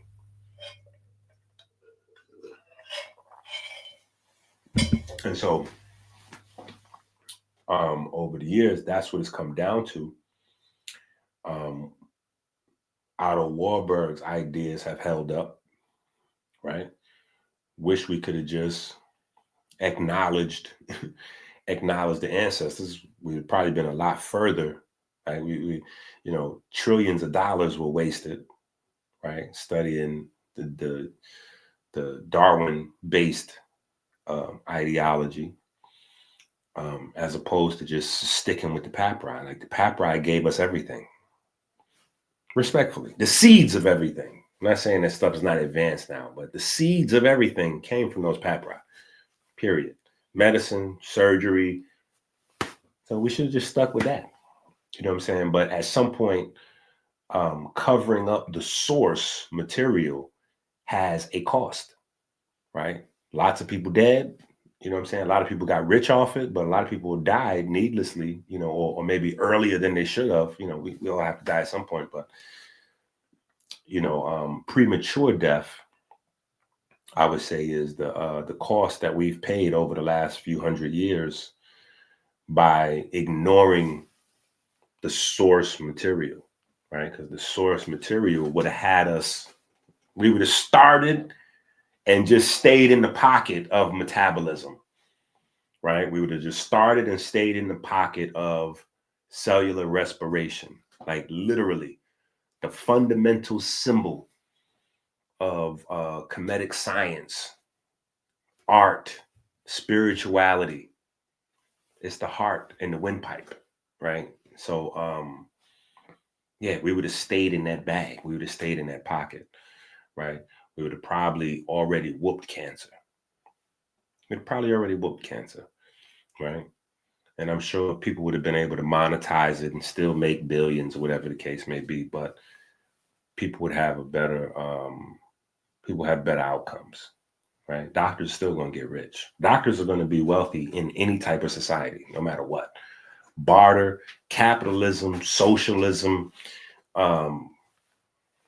You know, people live 200 years as opposed to 50. It doesn't matter. You're still going to need to get patched up, right?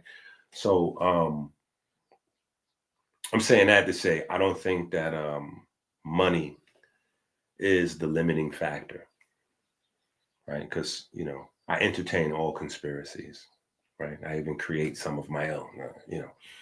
But I don't think the conspiracy theory that money is the issue is the thing, right?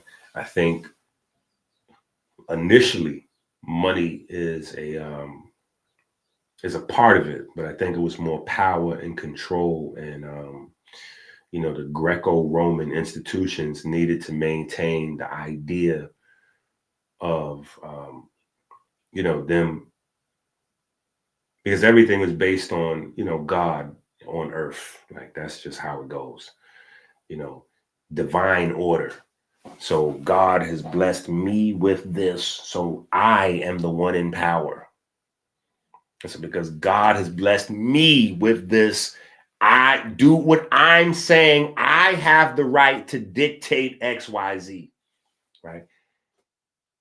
That doesn't work if you go, wait a minute. So you're deriving your power because you have this information. Okay, the problem is, yeah, you're cheating off his test paper. So if you're saying the God-given blah, blah, blah, blah, blah, got it, get it, understand it, but that means you need to be over here with me and we need to be listening to these folks. These folks are the people who actually were blessed with this information and, you know, or created, you know, whatever, right? So I think initially the power structures were built around, you know, the knowledge of good and evil, and the ultimate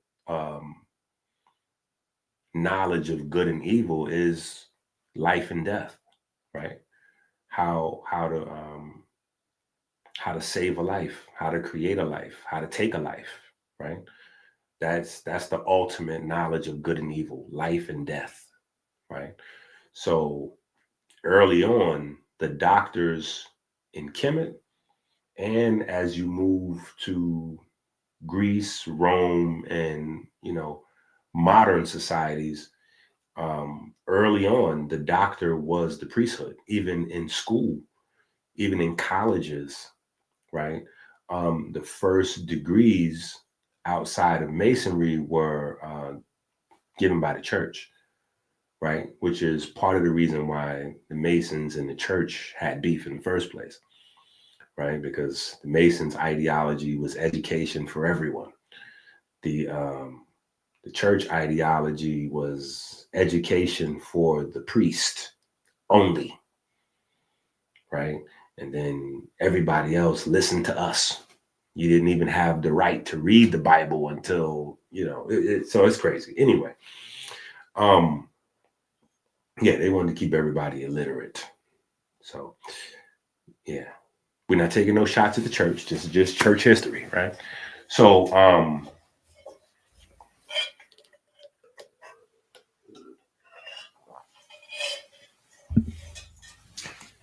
that's where we at, right? So let me see where we at. What is the time? Oh, right in time to run the video. Right in time to run the video. Well, not right in time. We're a few minutes late, but it's all right. Osborne done said 1,000 times already. Osborne done said 1,000 times already. Y'all supposed to been praying. So anyway, we're gonna get to it.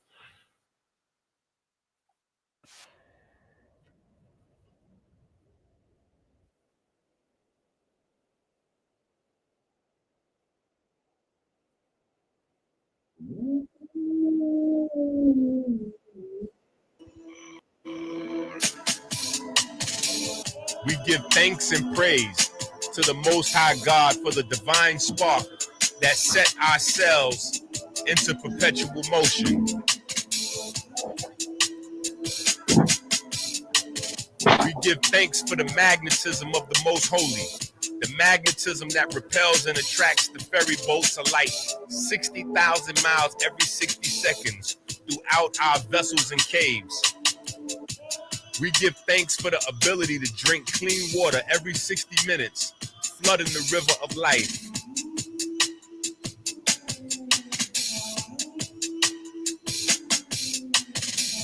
We give thanks that sugar has not covered our ferries and turned them into stone. We give thanks that darkness has not covered the riverbanks with calcium and turned them into stone. We give thanks that anger and fear have not turned our almonds bitter, turning our heart to stone.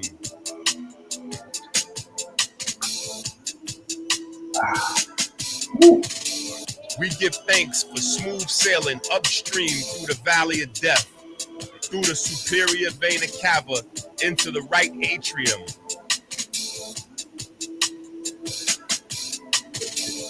We give thanks for smooth sailing around the heart through the corona crown, joining the vortex in the right atrium. We give thanks for the perfect black solar repeater that induces the primary electromagnetic wave, opening the mouth of the Kodesh HaKodeshim. We give thanks for the mechanical wave produced when the mouth of the Kodesh HaKodeshim closes.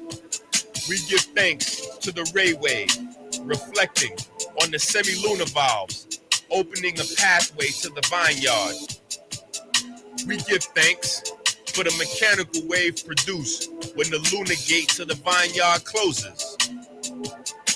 We give thanks to the Most High God that provides the light and our breath, and the light in our breath. We give thanks for the fine olfactory system that makes our grapes ripe with light. We give thanks for the Djed pillar that provides us with a stable fleet of ferry boats to dock in our vineyard. We give thanks for smooth sailing through the pulmonary vein into the storm of the left atrium. We give thanks for the perfect black solar repeater that induces the primary electromagnetic wave, opening the mouth of the Kodesh HaKodeshim. We give thanks for the mechanical wave produced when the mouth of the Kodesh HaKodeshim closes. We give thanks to the ray wave, reflecting on the semi-lunar valves, opening a pathway into the holy royal arch of the Wa scepter. We give thanks for the mechanical wave produced when the lunar gate into the holy royal arch of the Wa scepter closes. We give thanks for the magnetism of the Most Holy the magnetism that repels and attracts the ferry boats of light 60,000 miles every 60 seconds throughout our vessels and our caves. Amen.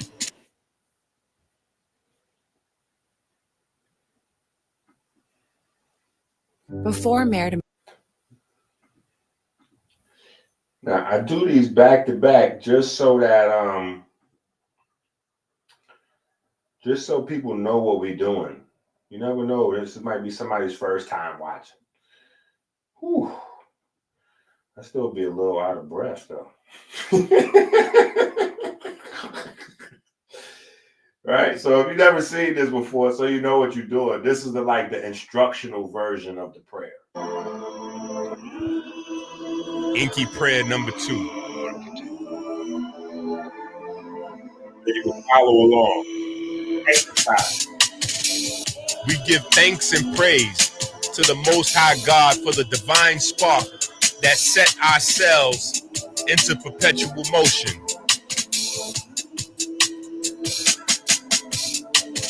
We give thanks for the magnetism of the Most Holy, the magnetism that repels and attracts the ferry boats of light 60,000 miles every 60 seconds throughout our vessels and caves.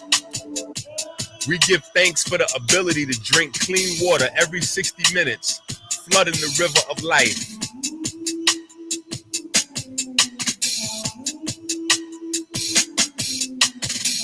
We give thanks that sugar has not covered our ferries and turned them into stone.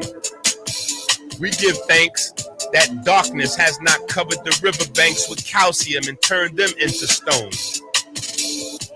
We give thanks that anger and fear have not turned our almonds bitter, turning our heart to stone.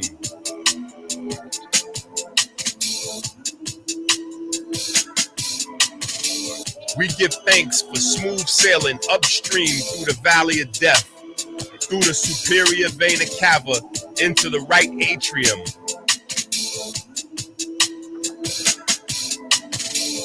We give thanks for smooth sailing around the heart through the corona crown, joining the vortex in the right atrium.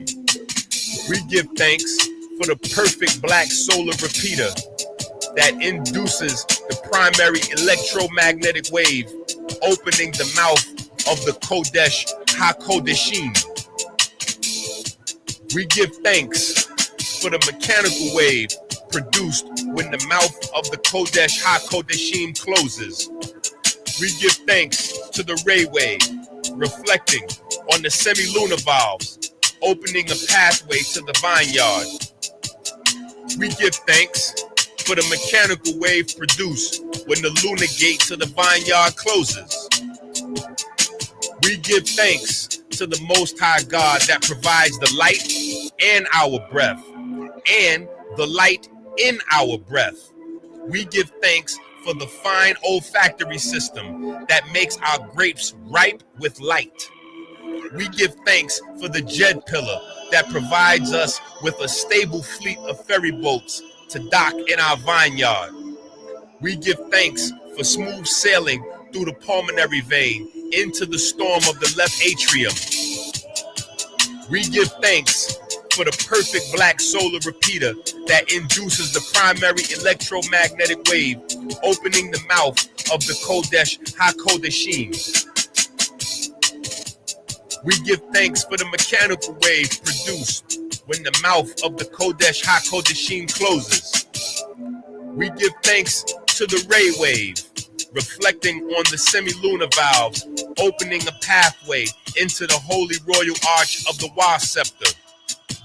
We give thanks for the mechanical wave produced when the lunar gate into the holy royal arch of the Wa scepter closes.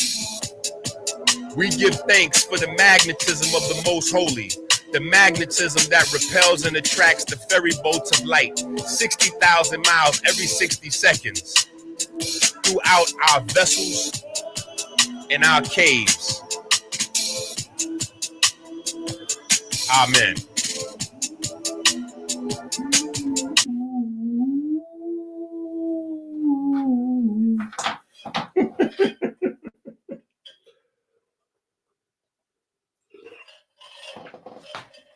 All right.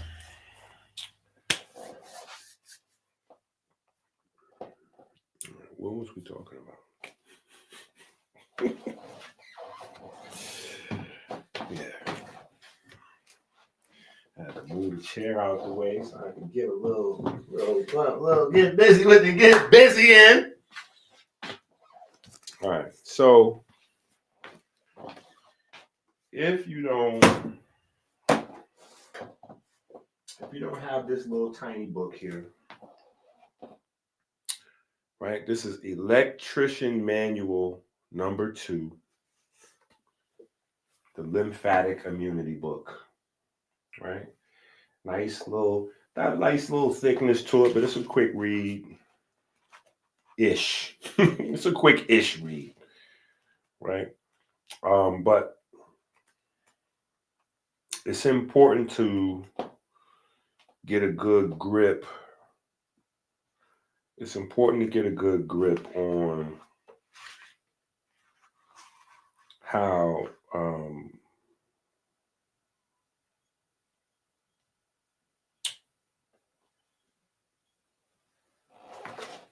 the body defends itself from cancer cells on a regular basis, right? And so we added all the cheat codes. We added all the cheat codes into this book, right? On page 14. Right. So if you go to page 14, you have all of the nutritional cheat codes, right? From vitamin D to, essential fatty acids, and even some of the more obscure aspects of nutrition that you may not have heard of, right?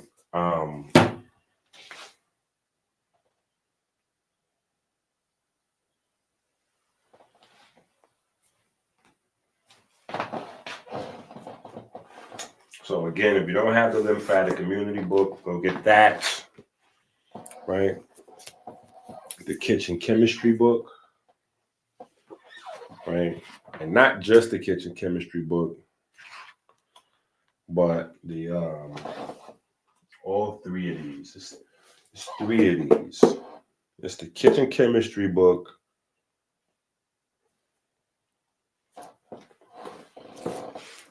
the Orthorexia book, and the Autodidact book.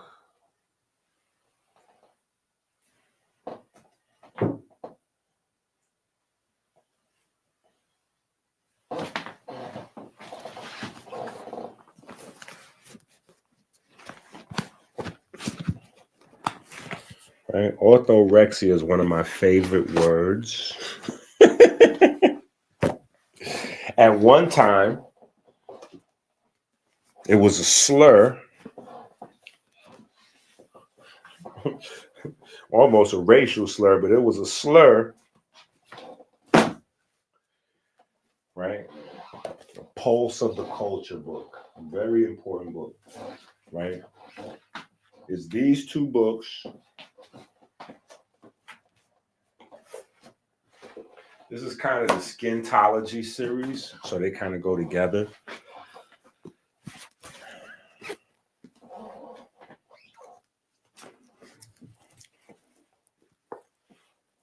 Okay, not down there.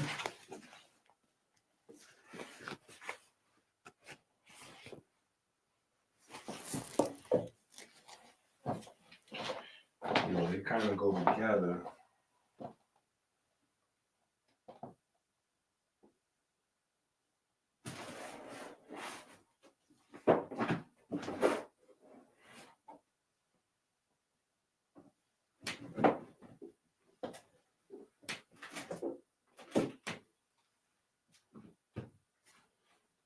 Why is it always at least one book that I can't find? There's always one book I can't find. But anyway, the autodidact book. Oh, you know what? It's on this video. So you can see all of them together.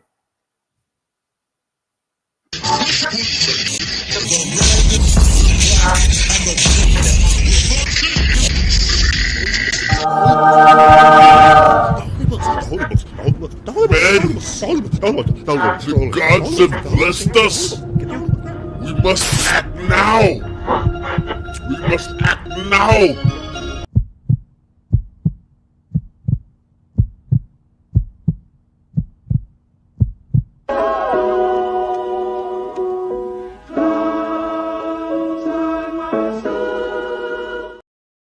Yeah, that book right there. The autodidact book. It is floating around here somewhere. Right? But in those three books, the autodidact book, the orthorexia book, and the kitchen chemistry book, we go over the food, right? We go over the food, the whole food is medicine concept, but in a lot of detail, right? In a lot of detail.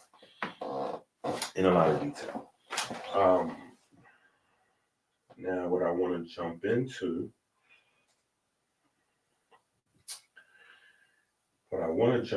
now is some of these plants.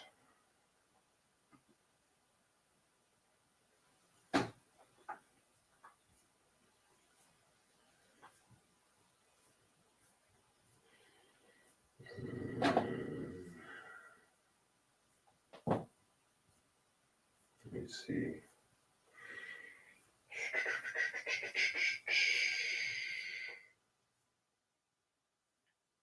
Oh man, there's a lot of plants in this first book. We ain't gonna be able to do this.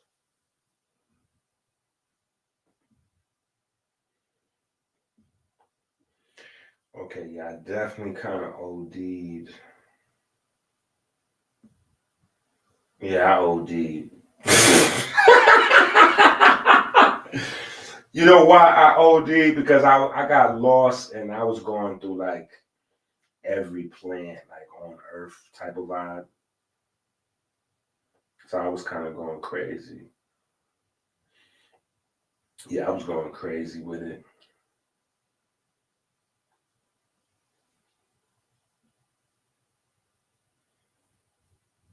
Yeah, I kind of went a little nuts.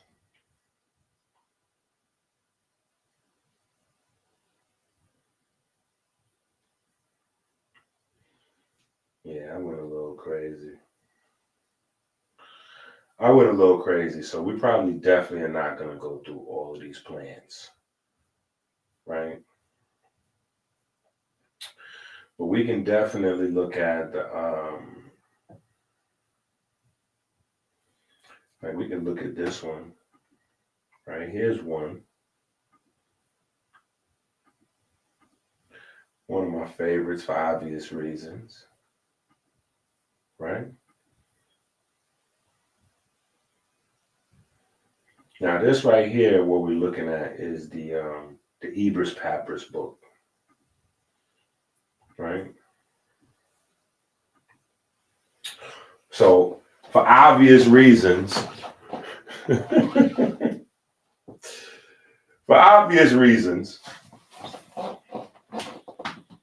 that's the first plant that I listed for obvious reasons, right? The Osiris plant. The Osiris plant, native to Kemet in Tanzania, right? That's like super over the plate, just like wildly obvious. There's a plant, what they extract medication, cancer fighting compounds from, that comes from Kemet in Tanzania. In case you don't know, the Nile runs pretty much like between Tanzania and Kemet. So that's the geography. But so this plant comes from there, right? So it's like, end of the video. That's it. We found the Osiris plant. We out of here. Right?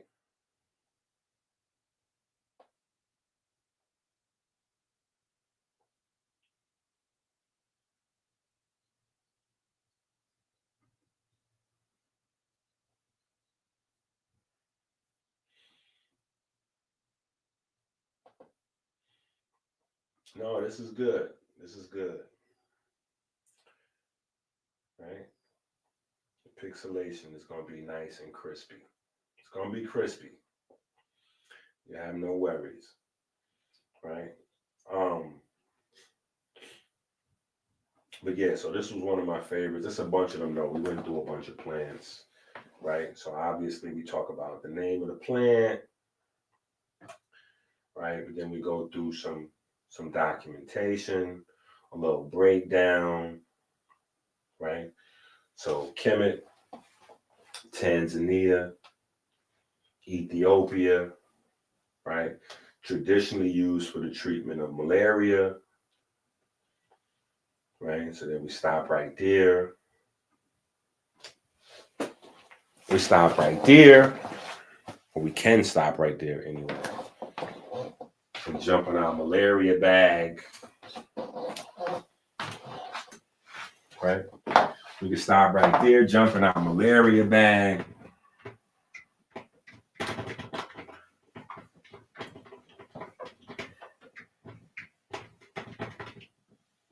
Actually, we probably shouldn't because that's going to take too long. You know, because I was getting ready to go astronomy, right? The geometry. And then we relate that to the geometry of the red blood cells. Changing the geometry of the red blood cells changes the pH, right? That's called sickle cell anemia, right? When the shape of the cell changes. And so the pH changes. And you got to try to normalize the shape to normalize the pH, right? That is a relationship right there of energy and geometry in biology, like no other, right? But anyway, so we're not gonna get lost in that right now. But this is how I be having fun. This that's why I be having, that's why I be having fun. Anyway, so here are some of the chemical compounds that are performing the magic, at least regarding the anti-malarial activity of the leaf extracts.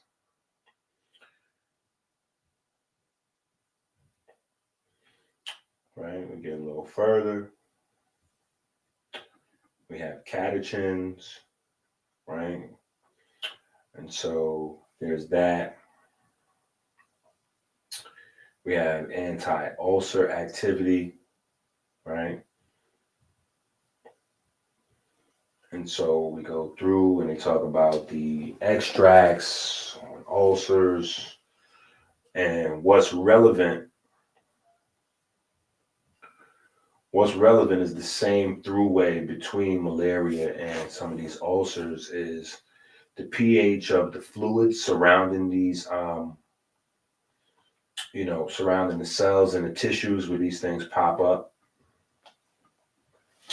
right? Because so just in case you don't know, here's the significance of pH, because 99% of the holistic health, vegan, muscle building, the whole the whole kit and caboodle of health, everybody knows the term pH. Very few people know what pH actually means for your body, right? Which is kind of another space where I had a problem with the idea of proteins not being a real thing. Because if proteins didn't exist, pH would not have an importance, right? And so this kind of circles back to malaria, right? Because pH is what controls protein function. that's the reason that the blood has to be at 7.365, because the hemoglobins aren't able to do what they do in terms of, iron metabolism, storing oxygen, and, like the whole, everything that we know of blood for is because the proteins that make the pigments we call hemoglobin, right? They hold iron, the iron holds the oxygen, they move through the body. The myoglobin kind of built the same way, but a little stronger. So the myoglobin is able to pull the oxygen from the hemoglobin. So as the hemoglobin travels through the body, the myoglobins grab the oxygen. When the myoglobins grab the oxygen, the myoglobins is the pigments that's inside your muscles, right? So the muscle tissue grabs the oxygen from the blood cells, hemoglobin to myoglobin. And then once the myoglobin has the oxygen now, the muscle cells can act, right? They can contract or relax. As they contract or relax, they have to pull in glucose and insulin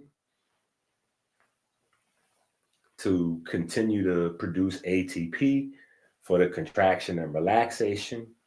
That produces carbon as a waste product.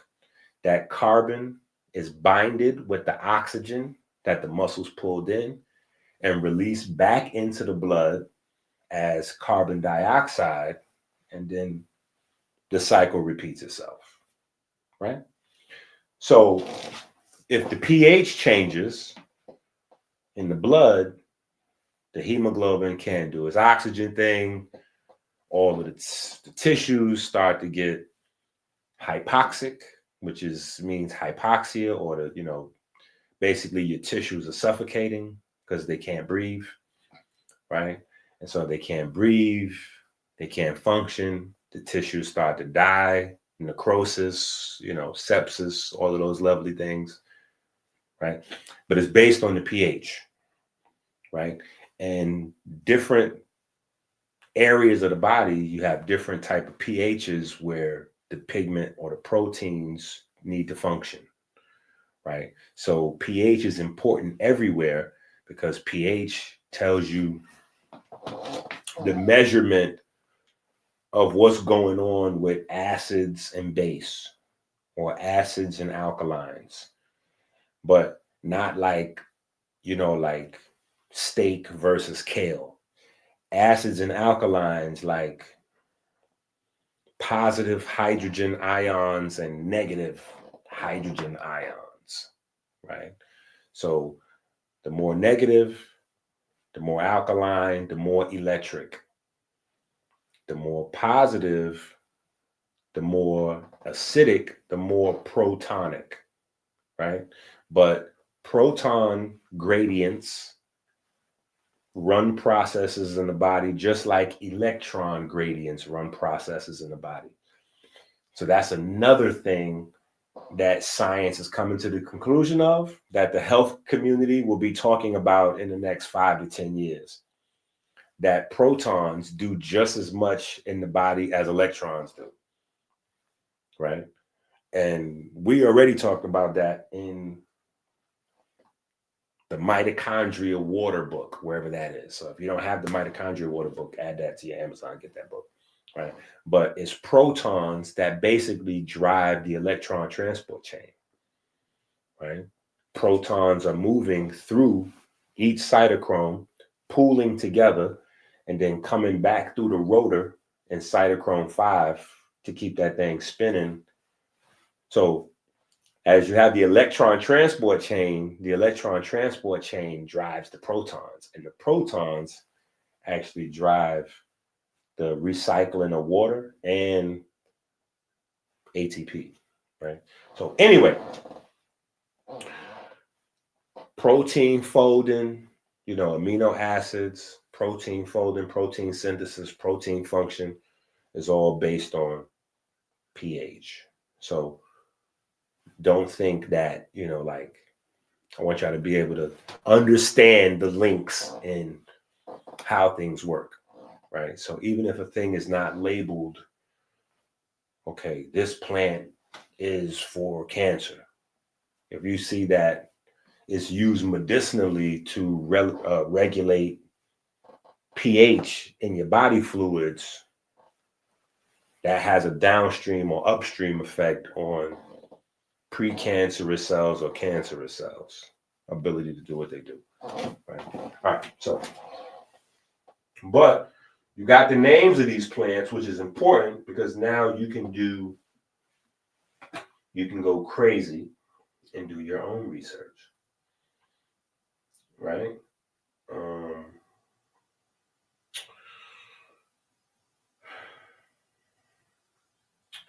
I am not going to wrestle with the pronunciation of a lot of these plant families. I'm gonna let you do that at your own. I'm gonna let you wrestle with these pronunciations. Right?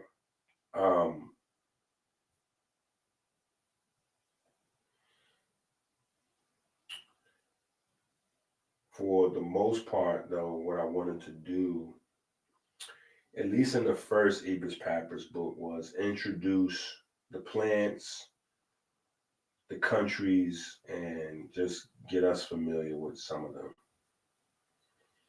Right? And then some like the Osiris plant, we got a little bit deeper on. And then in book 2,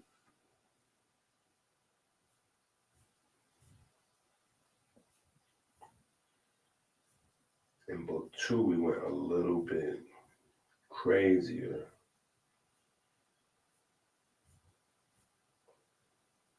So in book 1, we identify and go through a lot of the plants.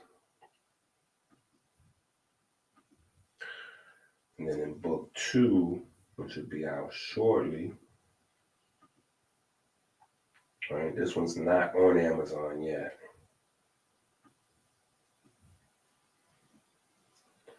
We get into a little bit more of the specific plants that's already used, right? Like the specific yew tree, right? These are the chemo. These are the chemo plants, right? These are the chemo plants. So just in case you wanted to know, right? These are the chemo plants, right? These are the chemo plants, right? These are the plants that chemo is extracted from, right? Taxus brevifolia, the Pacific. See, I still got a little bit of that 158th Street, the specific, the Pacific yew tree or Western yew is a species of tree in the yew family native to the Pacific Northwest of America.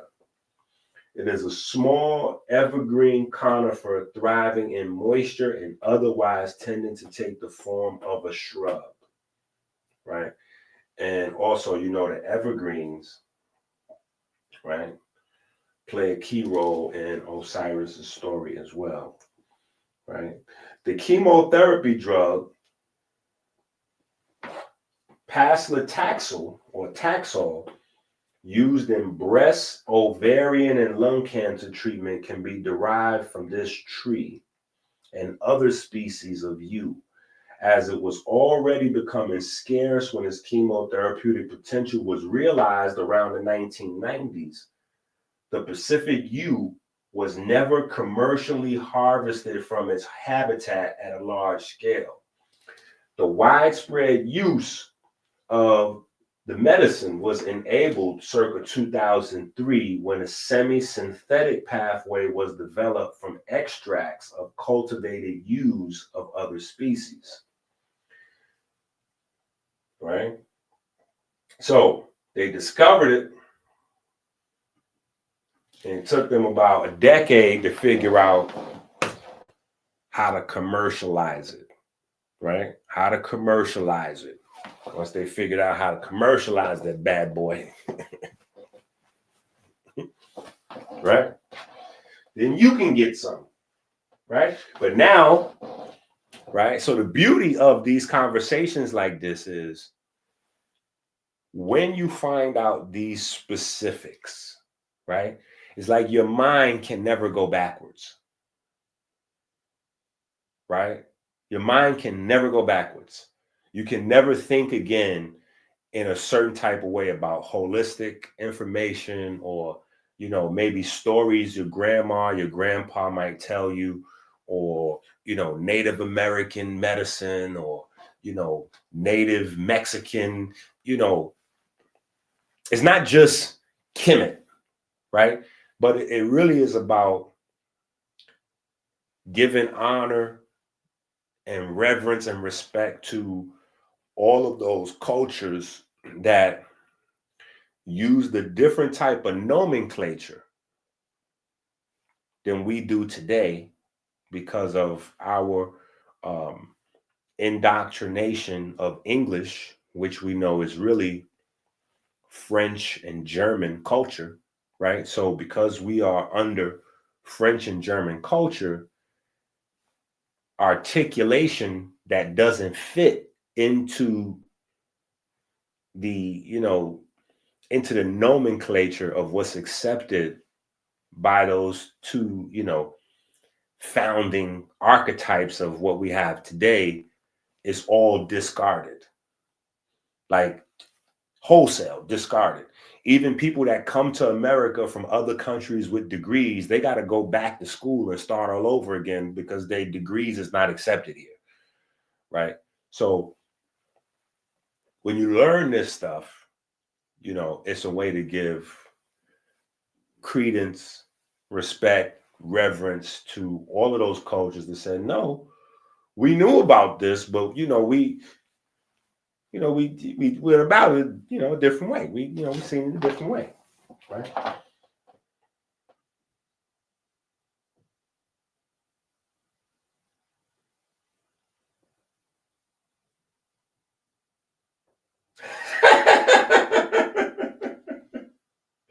I honestly, when I'm writing the books, I start with those.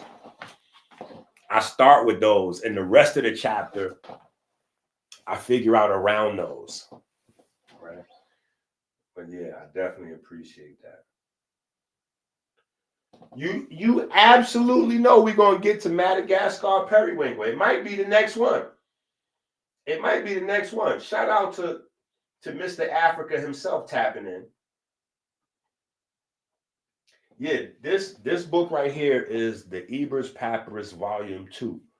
So we actually jumping in between both. This whole video. Ebers Papyrus Volume 1 and Volume 2. Volume 2 will probably be available like tomorrow or the next day, right? But Volume 1 is already out. It came out, I think, Sunday or Monday, right? So Volume 1 is out. Volume 2, let me see if we can pull it up real quick.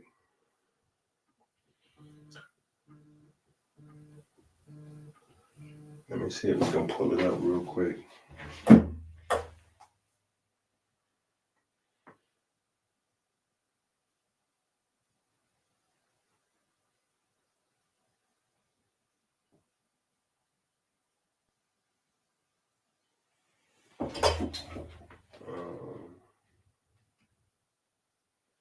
Yeah.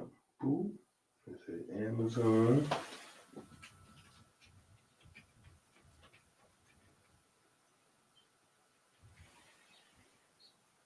Ooh, I like that. As soon as I typed it in, it was on the second, what you call it?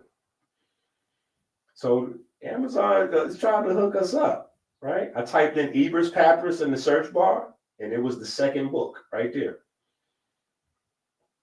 Ooh. Yeah. All right, so we lit. That's book number 1, and that's book number 2. Not bad. Right, so that's Volume 1. Volume 2 will be coming soon shortly. volume 2 will be coming soon, shortly. All right, so let's jump back in here and look at some more of these joints. Let's look at some more of these joints. All right, so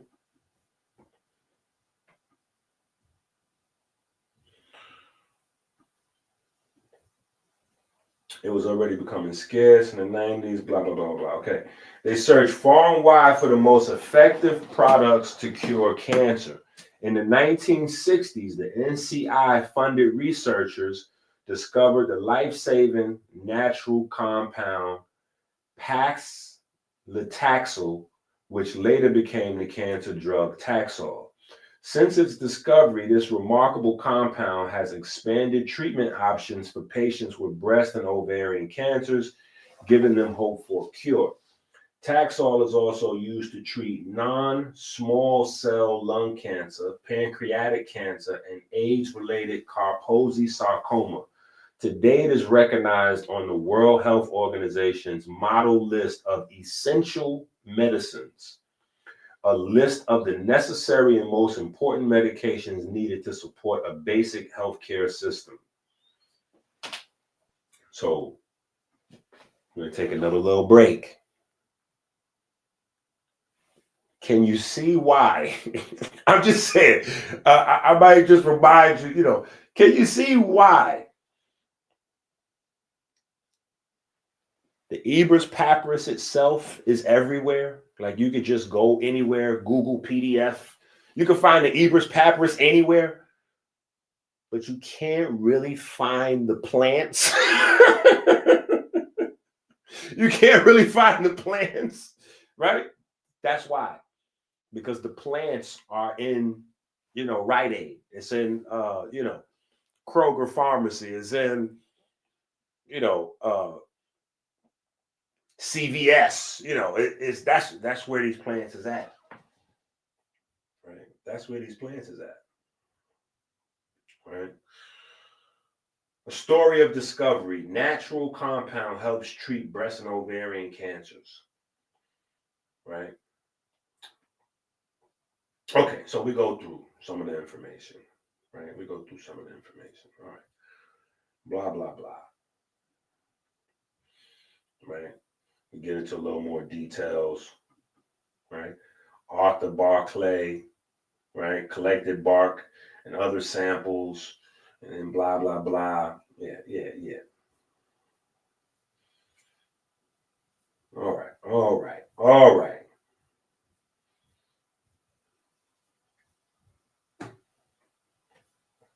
Okay, so then we get to the mayapple tree, right? We talk about the mayapple tree. Podophyllum peltatum. I told y'all I'm not going to be wrestling with these, right? But common names are wild mandrake and ground lemon. The ripened yellow fruit is edible in small amounts and is sometimes made into jelly. Mayapple has been used by American Indians as emetic, cathartic, and anti-helminthic agents. The rhizome of the mayapple has been used for a variety of medicinal purposes, originally by indigenous inhabitants and later by other settlers. Mayapple can be used topically as an escharotic in removing warts, and two of its derivatives, etoposide and tenopside, have shown promise in treating some cancers. Etoposide is among the World Health Organization's list of essential medicines and is derived from podophylltoxin. Podophylltoxin, or podophyllin, is used as a purgative and as a cytostatic. Pocyphylline is a drug containing podophyllin and salicylic acid that is used to treat the plantar wart. The humble mayapple is so plentiful in the shade forests of southern and central United States, may soon take a more prominent place in the sun thanks to research. Scientists have found the mayapple is an excellent source of podophylltoxin, a compound used for making cancer-fighting chemicals. Traditionally, podophylltoxin has been obtained from the roots of a wild Asian plant, Podophyllum emoti, a cousin of the mayapple. The Asian plant is found only in alpine and subalpine areas of the Himalayan mountains. We take a pause right there. So, the Tibetan monks, right? The Tibetan monks, and we heard some stories about the Tibetan monks and, you know, certain plants up in the Himalayas and woo, woo, woo. And you thought those stories was only in the movies and only in fairy tale books or, you know, kung fu stories where, you know, don't spill any water and, you know, carry the buckets. And yeah, those are fictional stories, but they're based on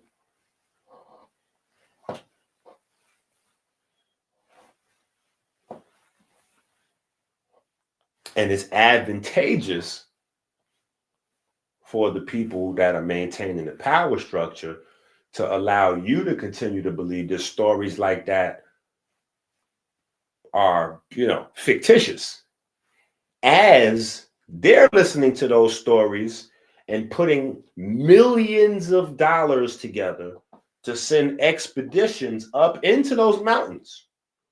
So when we hear the story, we watch it. Oh, yo, this is crazy. Bruce Leroy, yo, this is wow, you know, yeah, entertainment. When other ears hear it, they go, wait, what they say? It's a plant where to do what? Let's put this money together. See, I'm struggling to get some cash apps. I'm struggling to get people in the top tier of the, you know, the Patreon. You know, these folks just, they pull the money out. Oh yeah, no, we're sending a team up to the Himalayas and they're going to bring us back samples of everything. They're going to cut a piece of each tree bark off. Every plant they come across, whoop, put that in the Ziploc, throw that in the satchel, throw that in the book bag, the knapsack, you know. Yeah, they coming back with 200 plants. Whoop. They can take them joints to the lab and dipped in the stash, splurged on the chain. Now Titanic iceberg's the name. You heard it. Yeah, that's what they doing.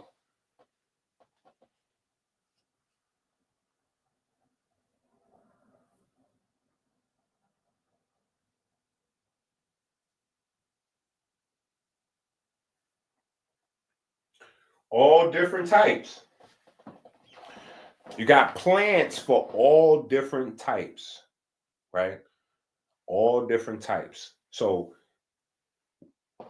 what the research is for is for you to take it and go further in depth, right? Before you grab something and use something and, you know, you get in the plants, now you can go take it further, right? You can go even further with the research and find what you're looking for.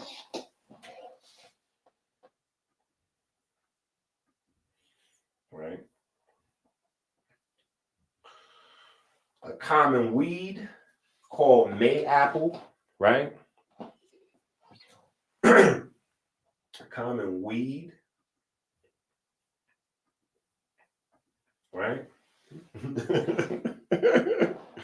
A common weed. I got to just leave it there for a second.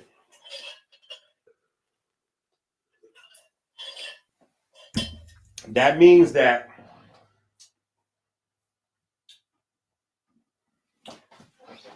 this is growing in somebody's backyard.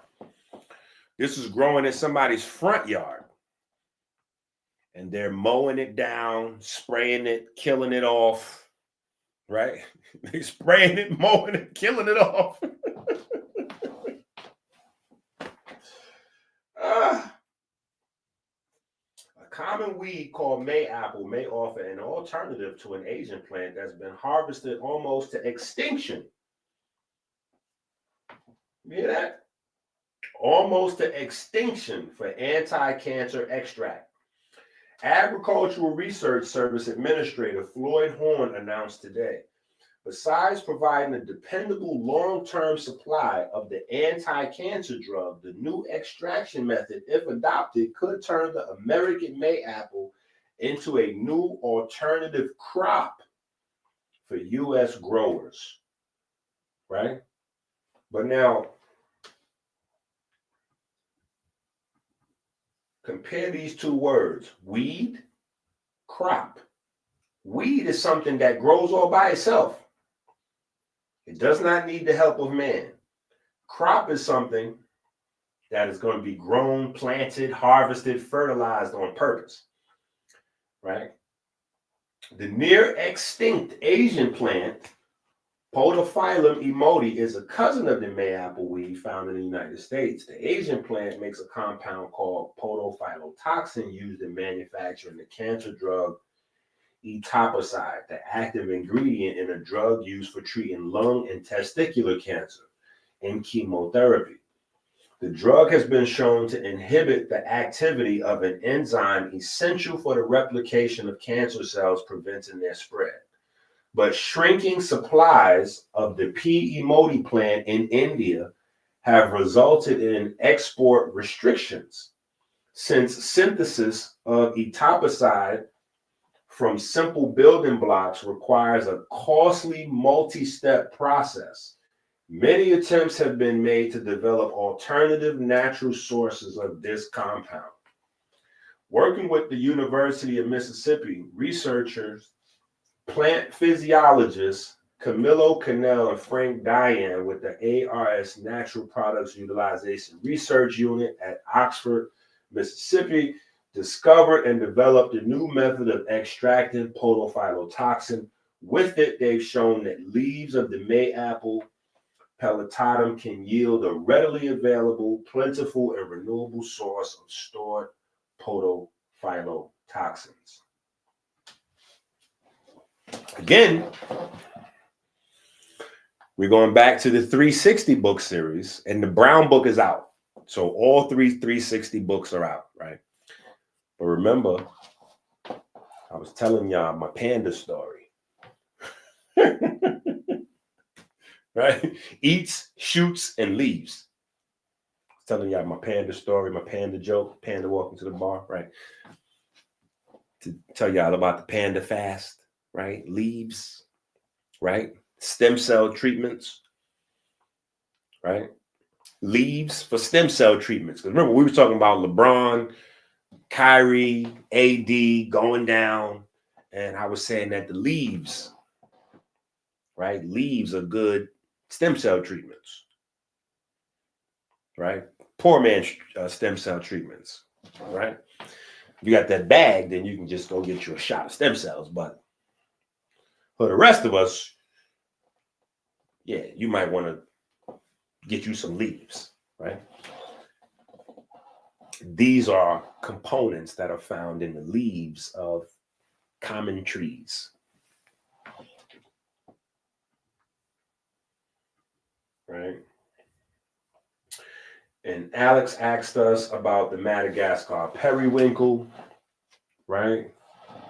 Catharanthus roseus, commonly known as bright eyes, Cape periwinkle, graveyard plant, Madagascar periwinkle, old maid, pink periwinkle, rose periwinkle. It's a perennial species of flowering plant, native and endemic to Madagascar, but is grown elsewhere as an ornamental and medicinal plant. It is a source of the drugs vincristine and vinblastine used to treat cancer. It has many vernacular names, among which are some big words there. Vinblastine and vincristine chemotherapy medications used to treat several types of cancers are found in the plant and are biosynthesized from the coupling of the alkaloids catharanthine and vindoline. The newer semi-synthetic chemotherapeutic agent vinorelbine used in the treatment of non-small cell lung cancer can be prepared either from vindoline or catharanthine or from the vinca alkaloid luracine, in both cases via anhydrovinblastine. The insulin-stimulating vincoline has been isolated from this plant also, right? So, plants offering chemo or cancer therapeutic agents also have diabetic agents. Interesting. Despite the medical importance and why used, the desired alkaloids are naturally produced at very low yields. Additionally, it is complex and costly to synthesize the desired products in a lab, resulting in difficulty satisfying the demand and a need for overproduction. Treatment of the plant with phytohormones such as salicylic acid and methyl jasmonate has been shown to trigger defense mechanisms and overproduce downstream alkaloids. Studies using these techniques vary in growth conditions, choice of phytohormone, and location of treatment. Concurrently, there are various efforts to map the biosynthetic pathway, producing the alkaloids to find a direct path to overproduction via genetic engineering. All right? Okay. So we got a few. We got a few, right? We got a few, right? We got a few for creatine. I mean, not for creatine, for chemotherapy. Right? All right.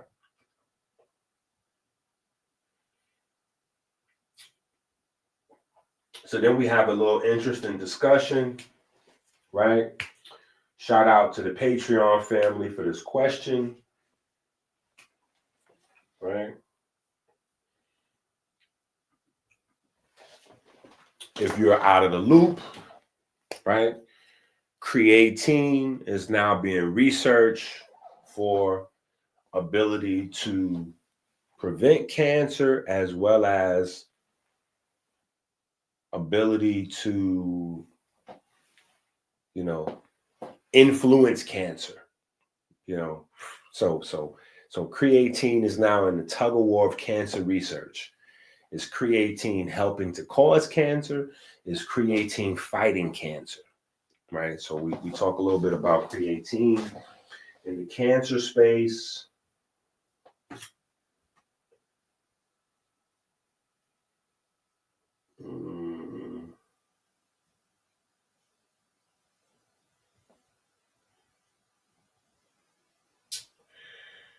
And then we get around, okay, so then we talk about, or I actually tell you, like if you don't have it, if you've been reading the books by now, you already know the line. Please read or reread, right? Please read and or reread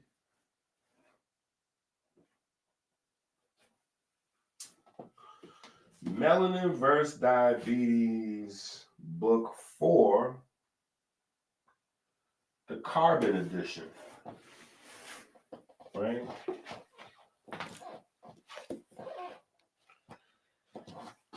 And the reason is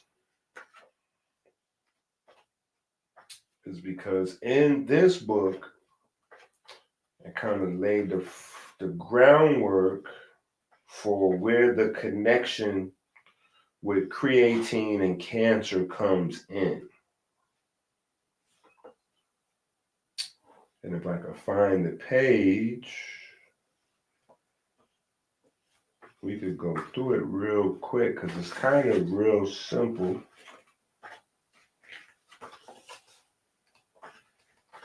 It's not all that deep.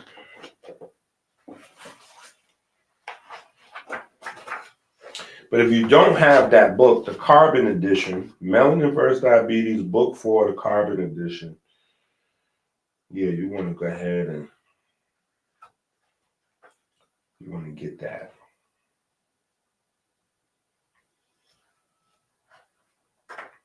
We definitely simplify. We definitely simplify some.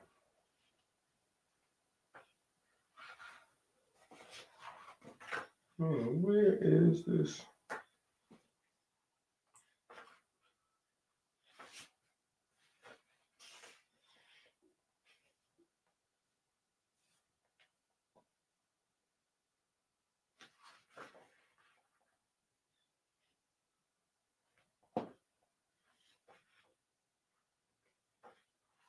Fatty acids. Hold on.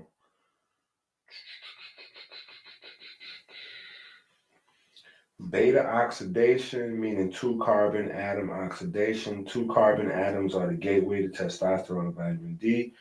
Excess inflammation can potentially block beta oxidation.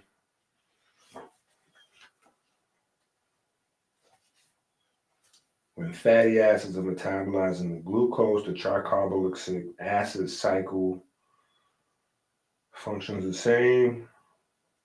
6 carbon atoms become 2 sets of 3, then 2 sets of 2s and 2 singles. The singles become 2 molecules of CO2 with 4 oxygen atoms.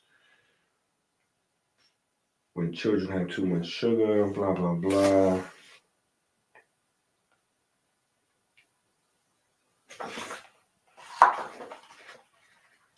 Hold on.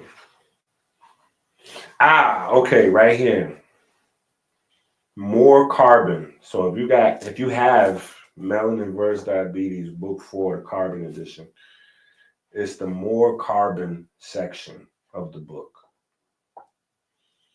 It's the more carbon section. This version of the book I have is not the book that's on sale, so I don't want to say the page because it's going to be the wrong page, right? But the more carbon chapter, right? In the more carbon chapter, we kind of briefly just summarize how how creatine will fit into this story, right? So that's why I kind of needed to go through that whole long story. Hopefully it wasn't that long, right? Especially since Osborne set the table and said we'd probably be here listening to EnQi for 4 hours. You should have been you should have been prepared. Right? So but with Otto Warburg basically taking cancer out of the nuclear DNA mutation space and putting it into the cellular respiration space, that's where creatine comes in, because creatine is the fuel. Like, it's one of the fuel sources for cellular respiration. So when you hear about, it's crazy that you hear diabetes talk, you don't really hear creatine mentioned. You hear mitochondria talk, you don't really hear creatine mentioned. You don't hear creatine really mentioned with bodybuilders, but it's an essential part of the whole process, right? So we kind of run through that process and try to make it as simple as possible, right? So, all right, so here we go. In book 3, the fiscal edition, we talk about reps and strength and hypertrophy, right? So here in book 4, we're trying to talk about the fuel a little bit. And so here's the timeline.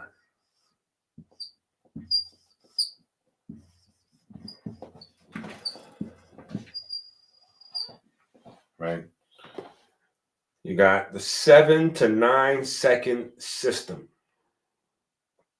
Right? The 7 to 9 second system. Right? The 7 to 9 second system is creatine, phosphocreatine.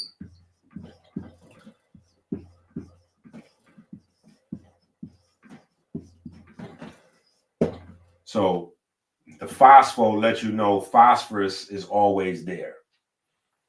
However your body producing energy, phosphorus is going to be a key player, right?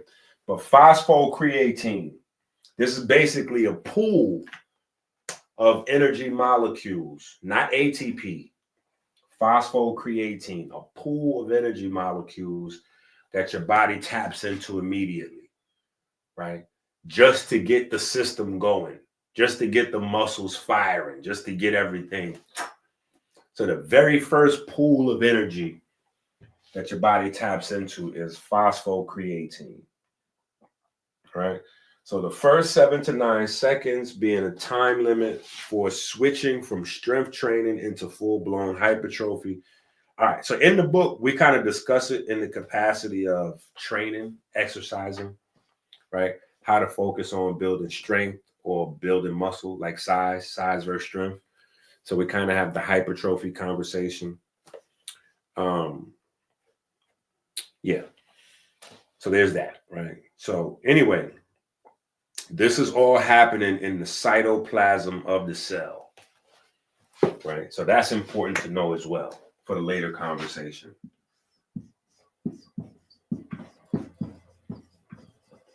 So now you got the who, the what, the where, and the why, right?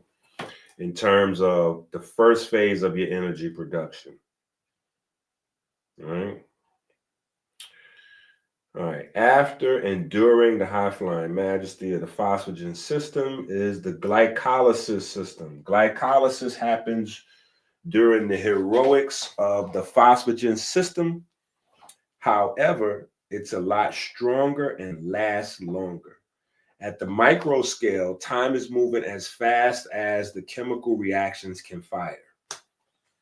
Phosphagen takes very few steps in recycling ATP, so it's low-hanging fruit.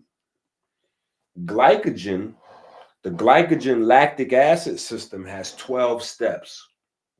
So it's slower, but it will last longer than the phosphagen system. To avoid the lactic acid threshold, burn only fuel from the phosphate system from blah, blah, blah, blah, blah. Okay, 30 seconds for the phosphagen system to regenerate. Okay. Yeah, we're going in a different direction. Yeah, we start getting crazy. Pyruvate makes its grand entrance into the mitochondria, and the real energy production begins. Pyruvate is 3 carbons long. For clarity, glucose is 6 carbon long, 6 carbon atoms long.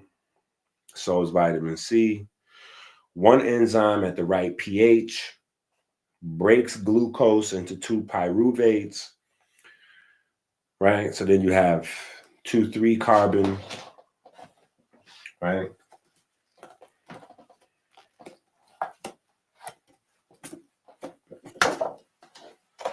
Right, so you got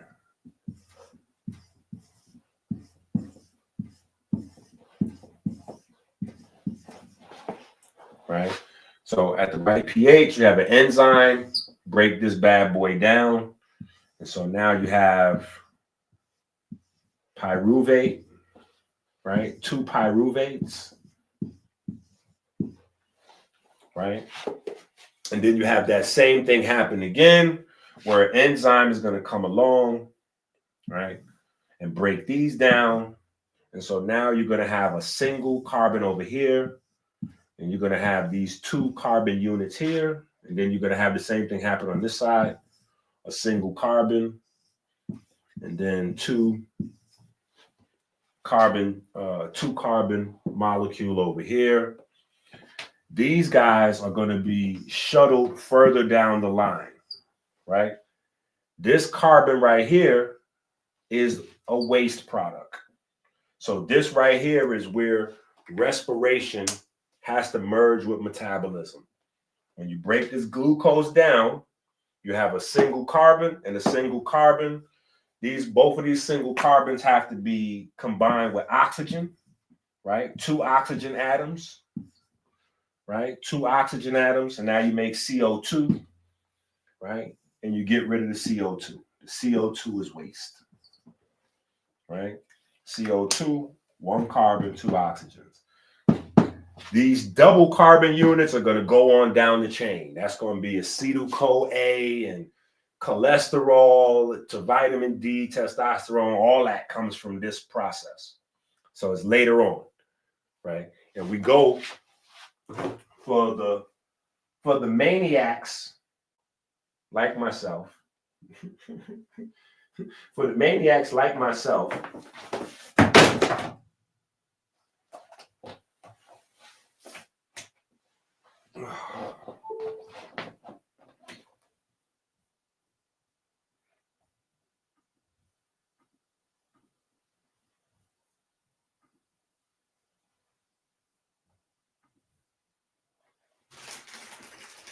we should be alive. There we go. For the maniacs like myself that want to go more deeper along in the chemistry, we have this book, right? We have the Photochemistry Squared book, right? So if you want to go deeper into the chemistry past that simplification, we have the photochemistry book,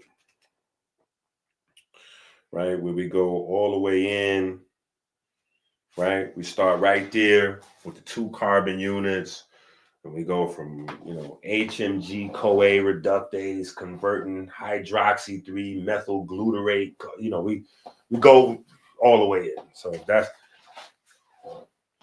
not exactly needed for this conversation, right? But just in case you thought we was playing, just in case you thought we was playing, just saying, right?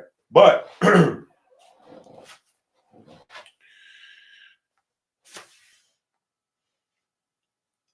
this is the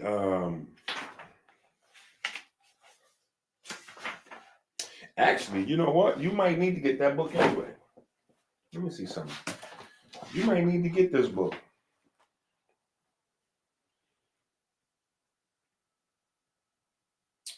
You might need to get this book because I didn't even think of that. Hold up. Hold up. Hey. Okay, hold on. And oxygen runs short basically after 30 to 90 seconds of activity. Glycolysis kicks in. Okay, so you know what? Yeah, this book might be relevant. You might actually need to get this book. Yeah? You might actually need to get this book. The photochemistry book. Go get that. Go add that to your Amazon cart, right? Because in this book, we walk down the fermentation process, which is the whole big thing to this whole scenario of cancer, Otto Warburg, Thomas Seyfried, Osiris, Wusir, Assad, whole kit and caboodle. It kind of revolves around this process of fermentation, right? Which was not only a part of the story in terms of his blood being fermented fruit sugar or wine, right? But to downgrade what they were doing, the Kemetic doctors and scientists, you mostly hear they was prescribing people beer and bread for, right? So you don't realize that they were using the fermentation process. So the same way we went through those tree barks and those leaves just now that they used to extract the chemotherapy drugs and blah, blah, blah, right? And we read about the complications of how meticulous the process is to extract those compounds and turn them into medicines and all of that kind of stuff, right? Well, Kemetic science. So here's one of the reasons why Kemetic science gets violated, right? Because of the simplicity. So remember, the view of the world was different, opposite type of view of the world, right? Nowadays, complex is considered genius. Then simplification was genius. If you didn't know it well enough to simplify it, then you had to keep studying. You wasn't ready to teach, because in order to teach, you had to be able to make stories. You had to be able to turn the knowledge, the facts, into mnemonic devices buried in stories. In order to do that, you have to know the information really, really, really well, right? It's not the same as just being exposed to a thing, right? And this is the whole idea of masonry. And this is why people think that the Masonic tradition is secrecy, right? But it's not. The Masonic tradition is stories.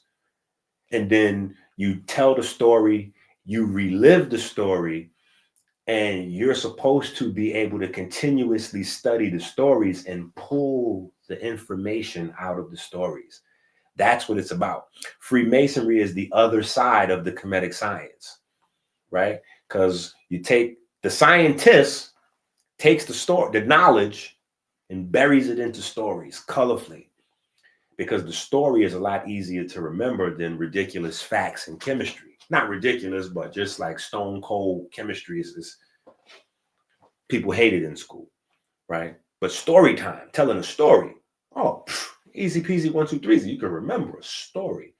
So they took chemistry, they took astronomy, they took all of those things that would normally bore people to death and turned them into stories, right? But in order to do that, you had to know the information really, really well. Freemasonry, the whole idea of the school is first memorization, right? Committing the stories to memory. Because you got to commit the story to memory before you can start to pull the jewels out of the story, right? And so that's, anyway. So on page 11, right? On page 11, actually on page 10. Where's my highlighter? I never have a highlighter around when I need it. Because this, I should be highlighting these little,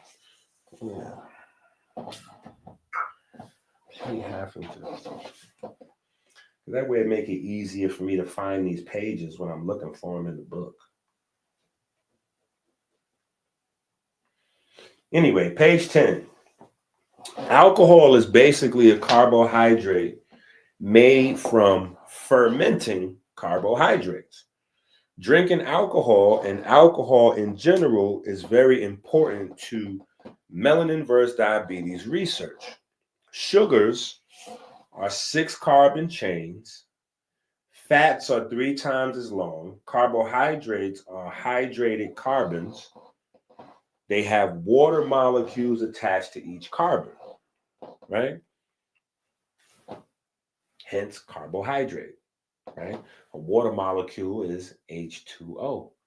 A carbohydrate is some buildup of basically CH2O, right? Now, it's not going to just be one, right? But CH2O is the basic building brick. We still in our Freemason bag, right? CH2O is the brick or the stone that you build the pyramid out of. The pyramid would be your bananas, grapes, cherries, whatever, your carbohydrates, right?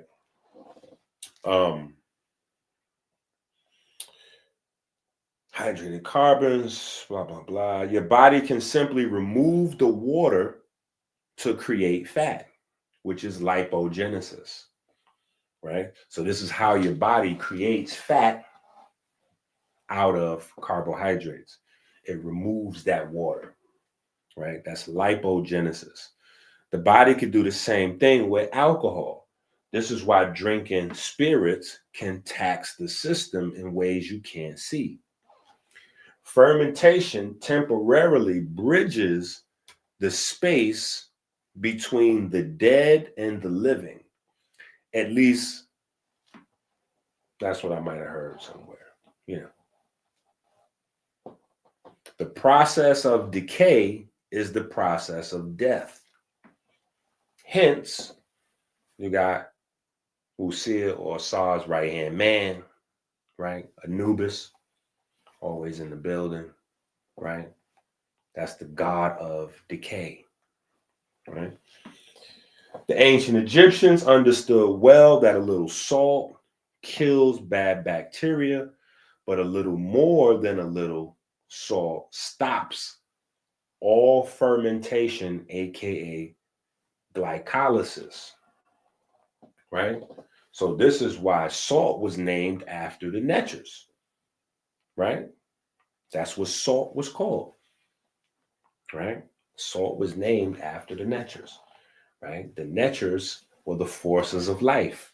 Salt is the item that stopped the forces of decay. Hence, salt used to prepare the Christ. Anyway, I know too much in the cancer video. Listen, what do you think I'm gonna do with this? I gotta tell me a few stories, right? Don't judge me. Anyway, the other fact to consider is that UV light stops fermentation as well, right? UV light stops fermentation as well.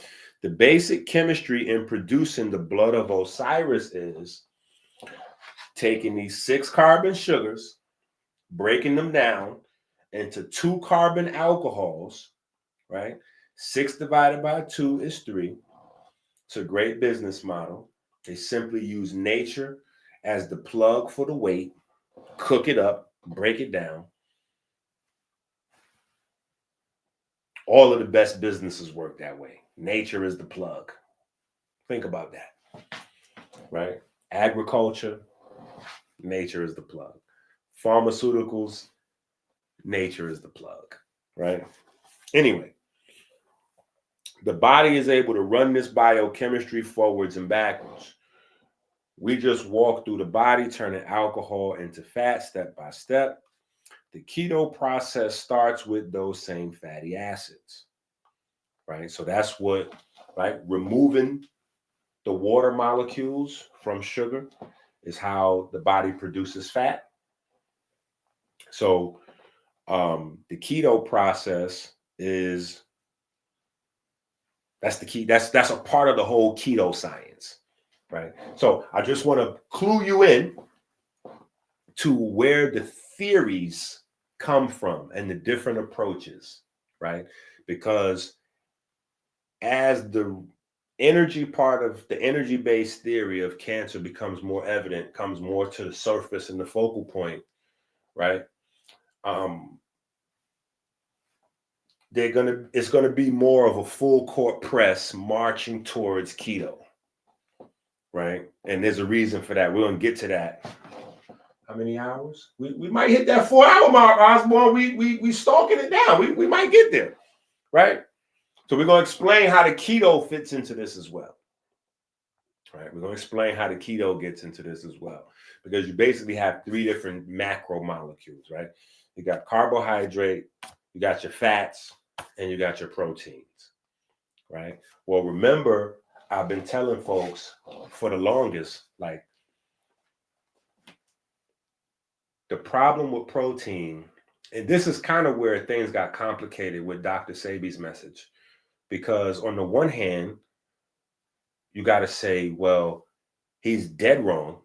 We know protein is a real thing. Like, Sebi need to take we need Sebi to relax, right? But then on the flip side, right, to validate his point with protein is problematic. Right? Protein's problematic. So this is where this whole debate really surrounding protein exists, because you have just as many health-driven people like, no, you have to have your protein. Like, you're insane if you think you're going to be healthy without your protein. Then you have people looking at attempting to poke holes in that idea, going, no, look at this. Protein is driving diabetes. Protein is because you have a process in your body where your body converts excess protein to sugar, right? So this is where the beauty of the scales, like the weighing in the heart ceremony, the scales being the defining feature of biochemistry and personified by the goddess Ma'at, becomes so important. Because the body is not really about poison or like nutrient. The body is really about balance, because too much of a nutrient becomes a poison. Not enough of a nutrient is a poison. So everything is about a balance. And then when you get into like vitamins and minerals, they have to be coupled. So, you know, you have to have, in certain systems in your body, you have to have the right balance of copper and zinc. Too much zinc is a problem. Too much copper is a problem. You know, in other systems, you have to have the right amount of copper and iron, right? And so everything is about balance, right? So that's where the whole, you know, if you're looking at either side to try to validate the protein, you know, you're going to miss the trees for the forest, right? Because the idea really is balancing the chemistry, right? So anyway, this is where the keto comes into play, right? Or at least it will in a second, right? But transfer of fatty acids by carnitine palmitoyltransferase, right? So that's the enzyme. Carnitine palmitoyltransferase is the enzyme. Transfer the fatty acids. Oxidation of the fatty acids forms acetyl-CoA. Thiolase, which is another enzyme, right, turns acetyl-CoA into acetoacetyl-CoA. Then you have HMG-CoA synthase convert acetoacetyl-CoA into HMG-CoA. HMG-CoA lyase, another enzyme. So anytime you hear A's, that's an enzyme. And the front name of the enzyme tells you what it does or what it produces, right? So HMG-CoA lyase converts HMG-CoA into acetoacetate. Acetoacetate creates ketone bodies.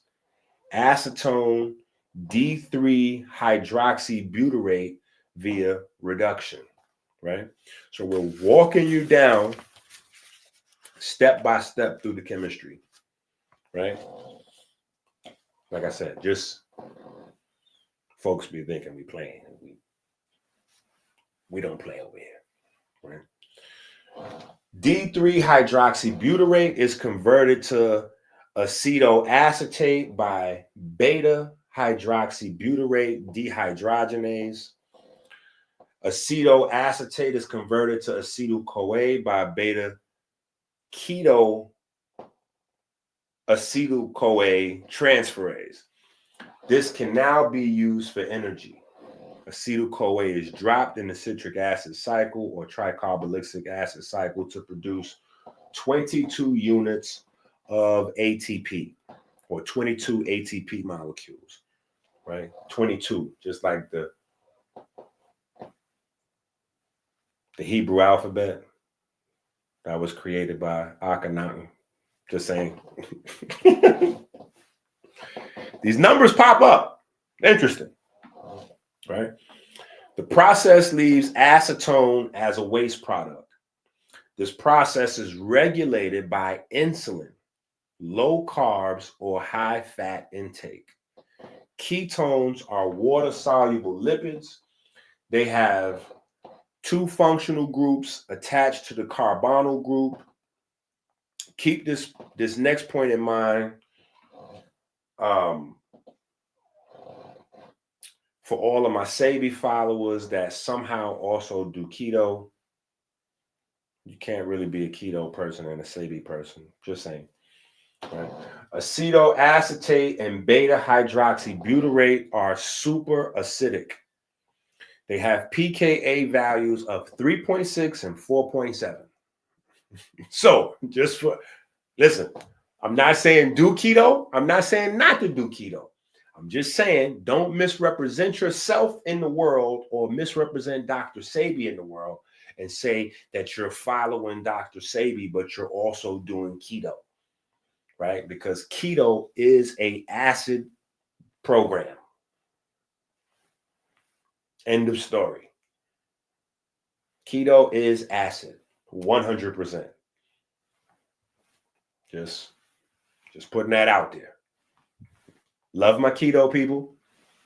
Love my Sabi people. Don't get mad with me. Just saying.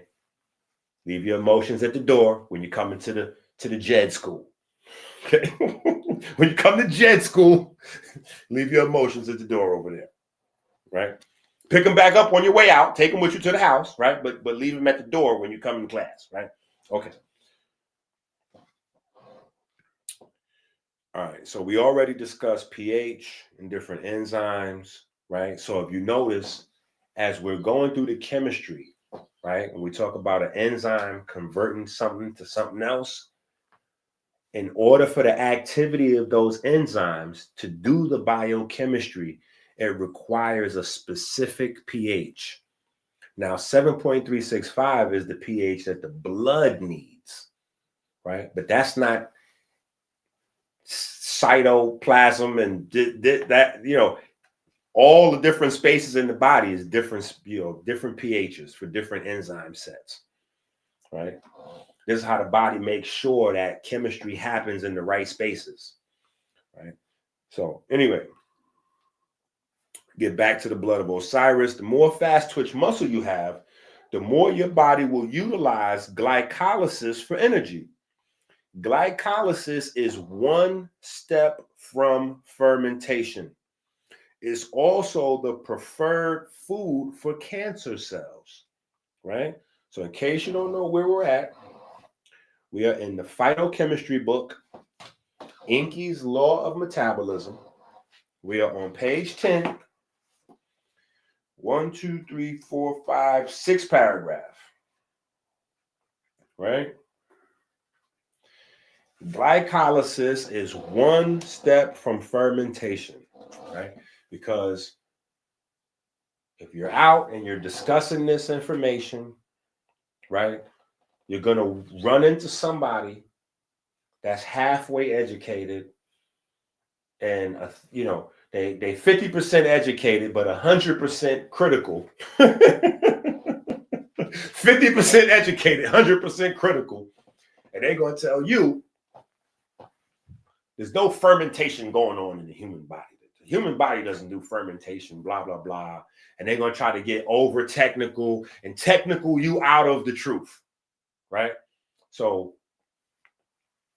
when people in the know, right, use the term fermentation, we're using it euphemistically because you really want to keep fermentation in mind.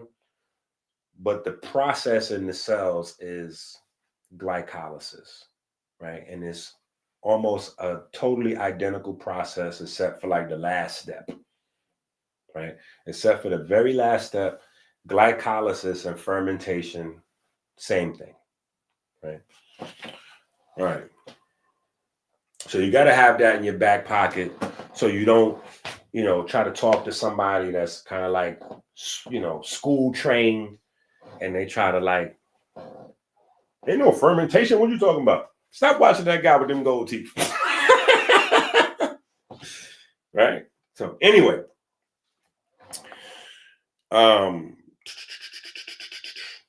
when oxygen runs short, basically after 30 to 90 seconds, glycolysis can kick in, right? Now we start with enzyme, hexokinase. Now hexokinase has to have magnesium on deck, right? Hexokinase is an enzyme that has to have magnesium on deck. So that's where magnesium is important. So when you hear different holistic or naturopathic people and they're talking about how beneficial magnesium is to diabetes or how beneficial magnesium is to cancer, it's because of this reason, right? Hexokinase requires magnesium. So even ATP to be metabolized, right? The whole unit is mag ATP, right? Because magnesium has to be present for sugar to be metabolized. Magnesium has to be present for ATP to be metabolized. Now, if you're eating green stuff,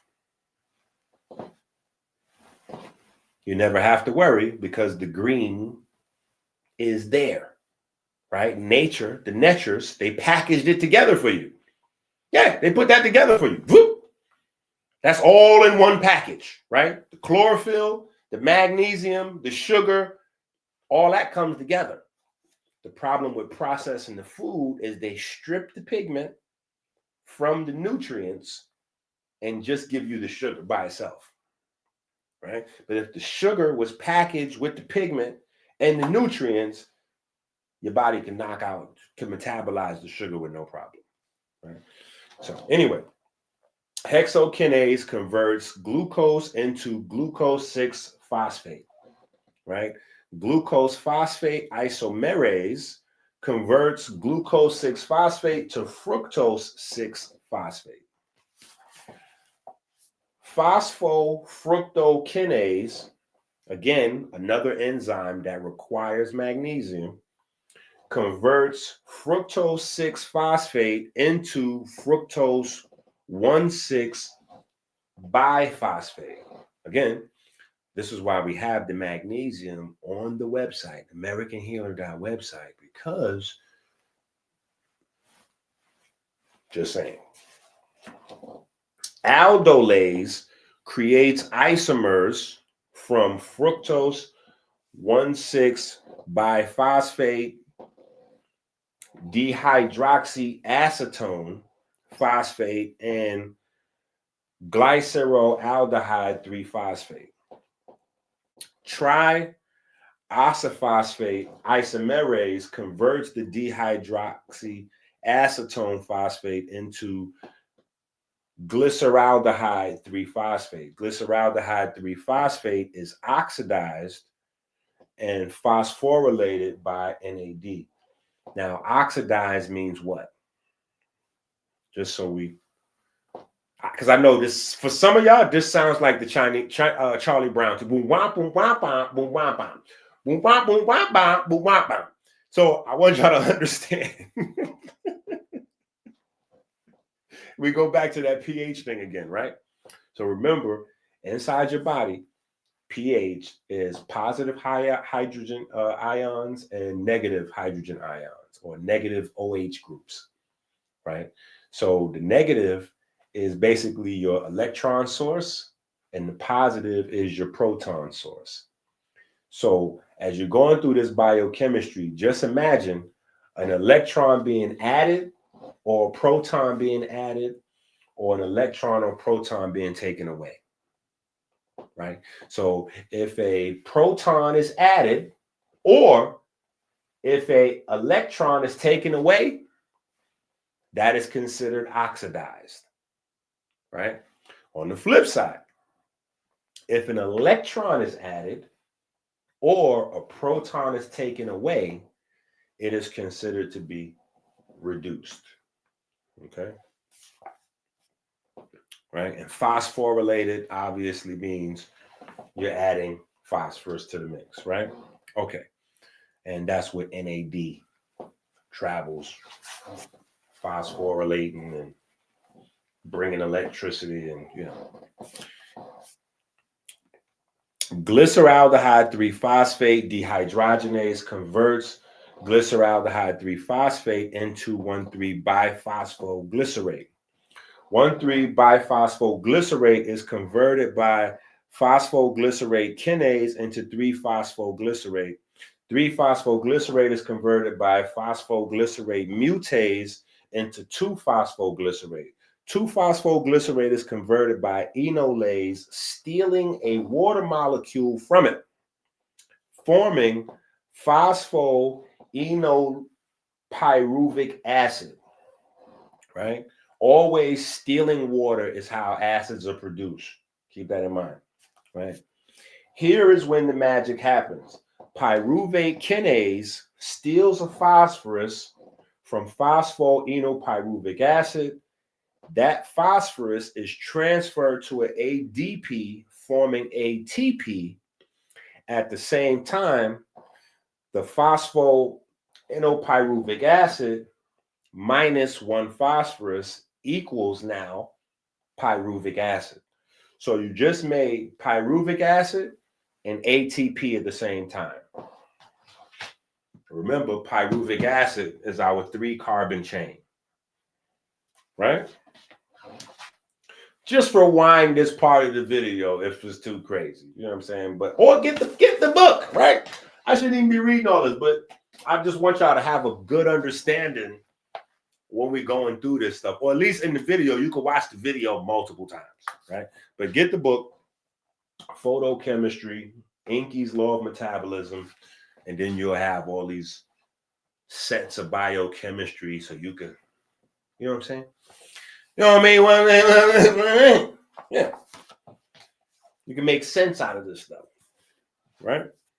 And then you can slap folks. And then you have the book. See, the book is good because you can slap folks upside the head with the book when they try to get like they, you know, oh, well, I got a degree from such and well, I got a book from EnQi with the slap the right? So you have to do that sometimes, you know? All right. From here, it's low-hanging fruit to get pyruvate or ethanol, right?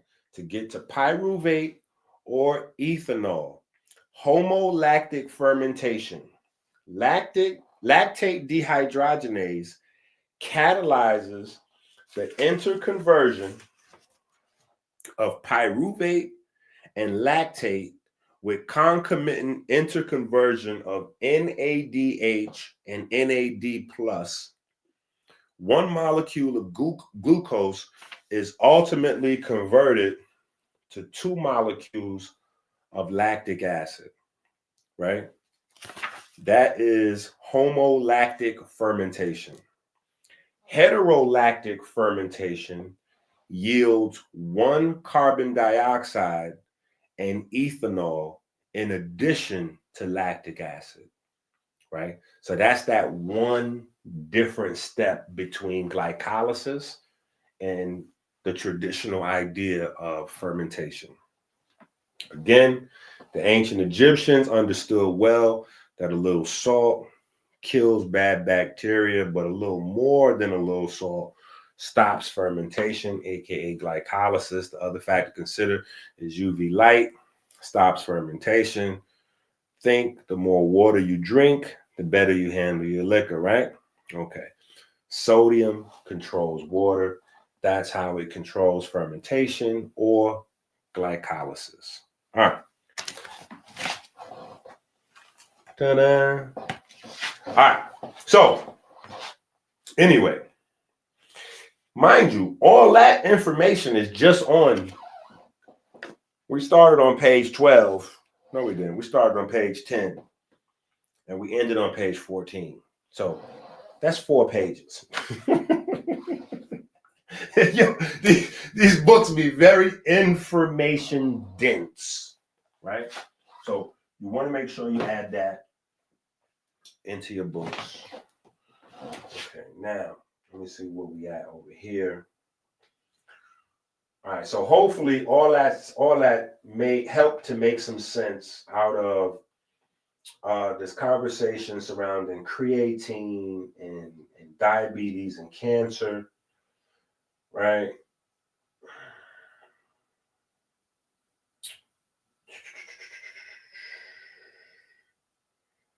All right, so then, dang, Osborne might have been right on the number. We might finish this in the next 30 minutes or so. We rounding it down. And I'm skipping through some stuff, but we rounding it down. Let me see. Okay.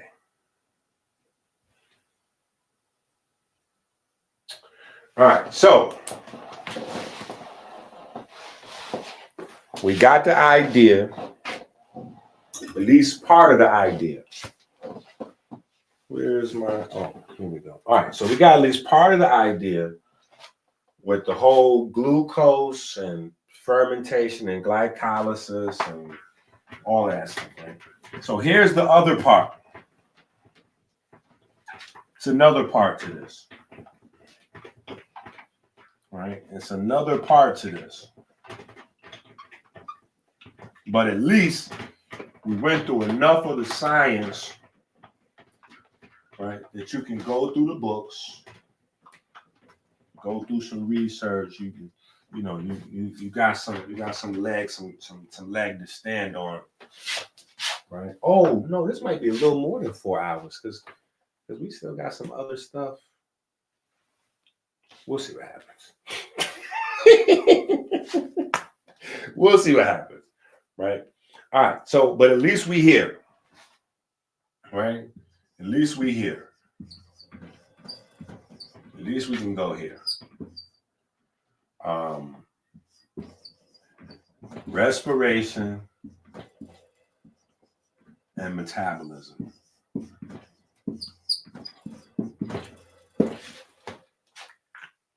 And nobody can even see what I'm writing on the board. Let me see what this guy do right here. How are we doing? All right, this one is a little better. This one is a little better.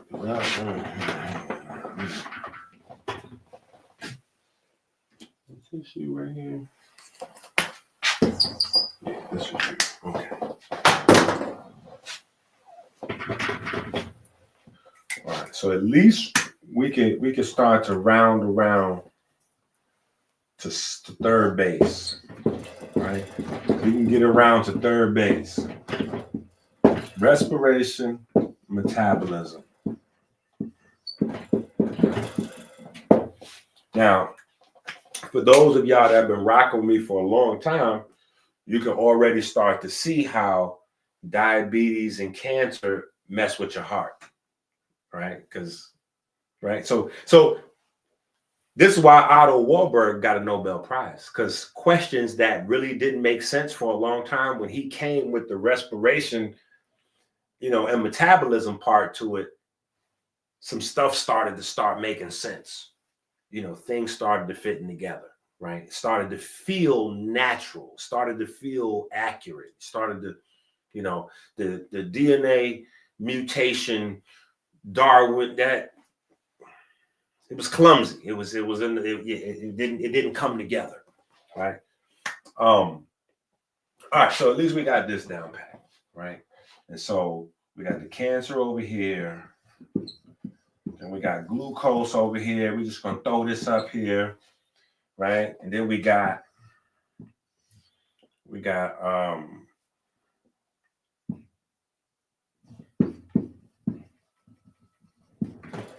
fermentation, and then we got oxidation, right? The ops, right? The ops, oxidation, fermentation, right? Producing energy with oxygen. Let's see, is that a little bit better? Yeah, that's a little bit better, right? Producing energy with oxygen versus producing energy with glycolysis or fermentation, right? And this is basically your two types of muscles, right? Slow twitch, fast twitch, right? Now, for my people at home that eat meat, what type of meat do you like to eat? Just a question for you. Do you like to eat slow twitch or fast twitch? Do you like slow twitch or fast twitch? What if you went to a restaurant and you was ordering your food and they said, all right, would you want the slow twitch or the fast twitch? How would you feel? Would you feel a little bit more like a cannibal? Would you feel a little bit more like a cannibal if they didn't say white meat and red meat? Red meat, slow twitch, red meat, fast twitch, white meat.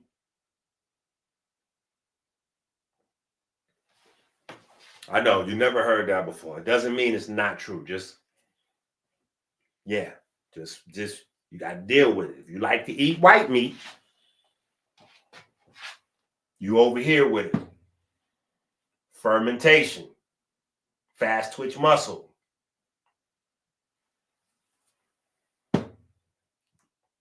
If you like that red meat, right? You want that red meat. Slow twitch muscle has a lot of blood. Slow twitch muscle has a lot of blood, so it's red meat. Fast twitch muscle, almost no blood, white meat. Yeah, okay. Anyway, so we're here. All right. Now,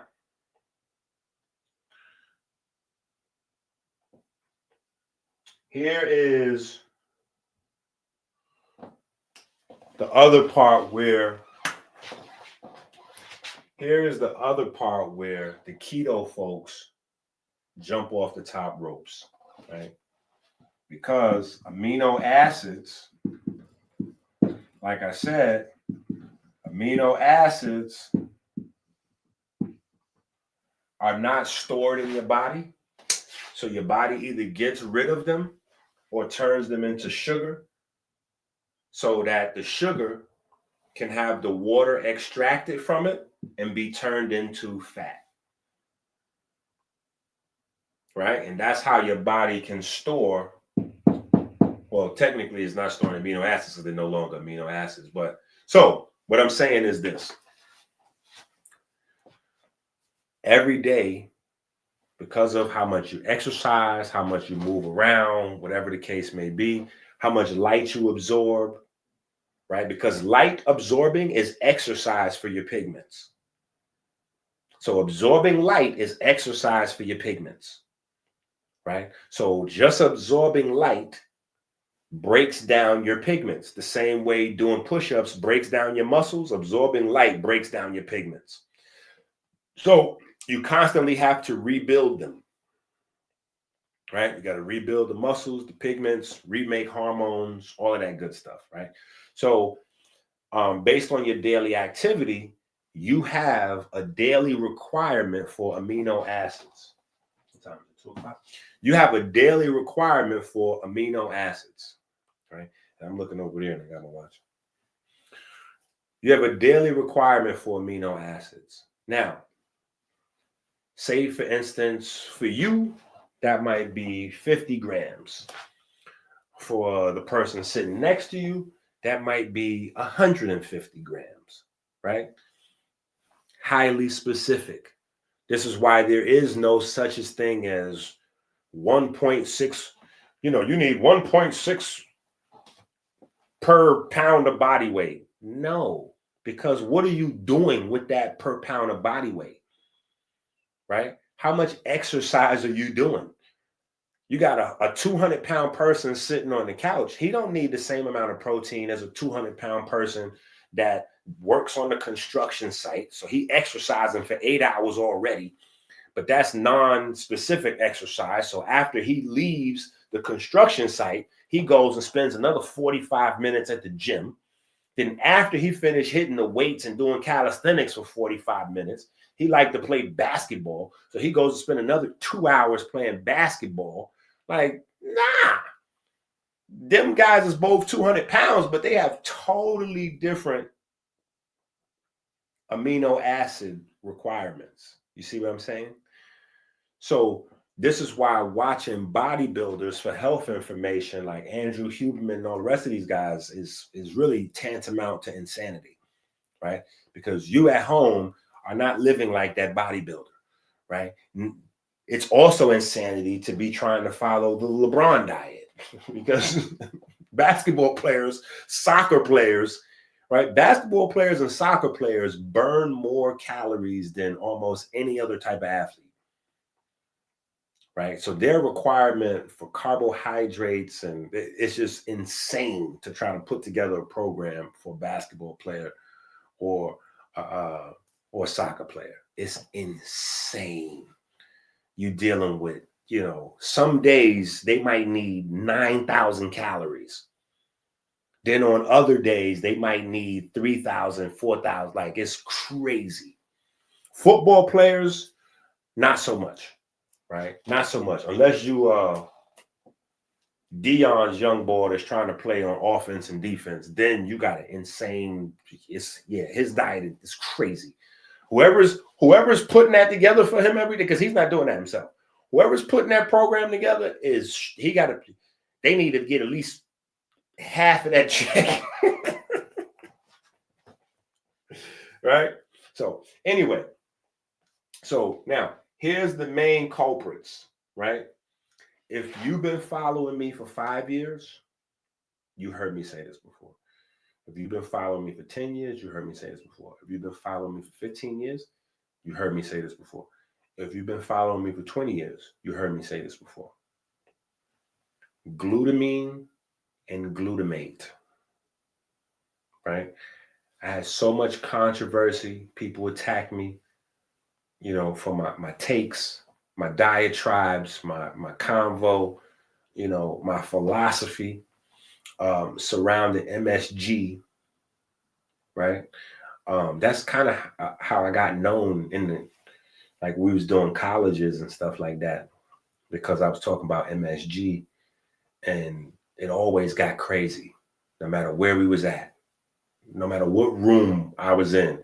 Once I mentioned MSG, the conversation would get crazy, because when I first would start talking about MSG, everybody jump on the bandwagon, because MSG at one time, now we got other bad guys to talk about, so people don't really, MSG, they don't really think about, but at that time anyway, early 2000s, 90s, MSG was a bad guy, right? So you mentioned MSG, everybody jump on the bandwagon. Yeah, MSG, and woo, woo, woo, and blah, blah, blah. Yeah, we got to get rid of MSG. And then when I, you know what I'm saying, when I hit that, when I bust that left turn on them,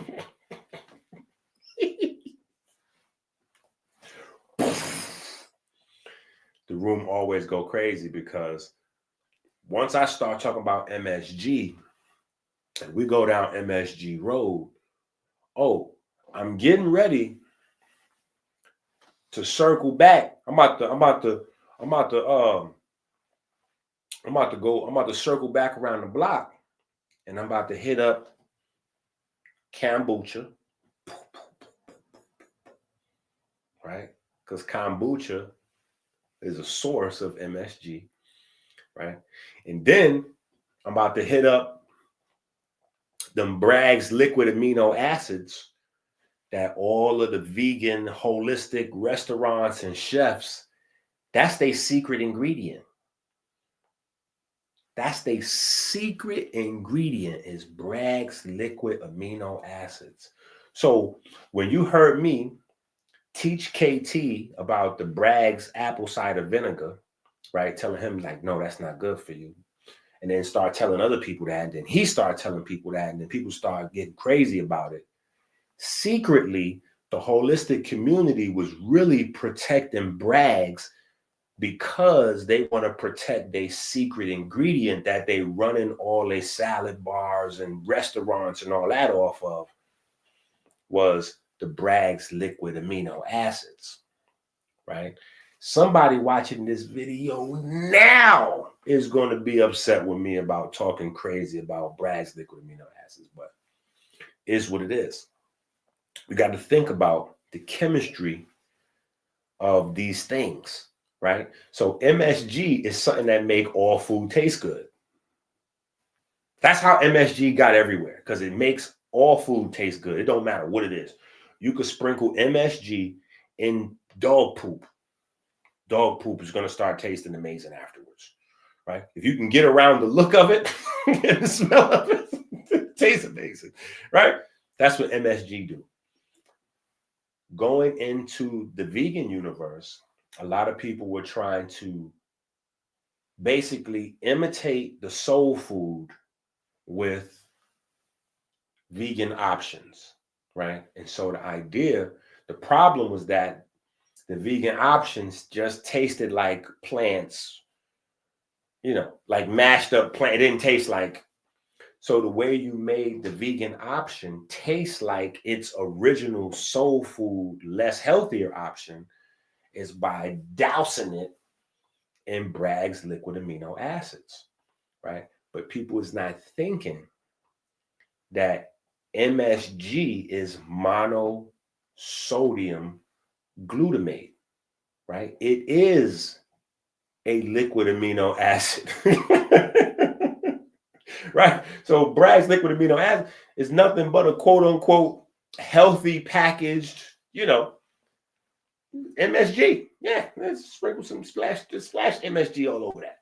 Right. So you went to your vegan restaurant and got you a large order of Bragg's liquid MSG substitute.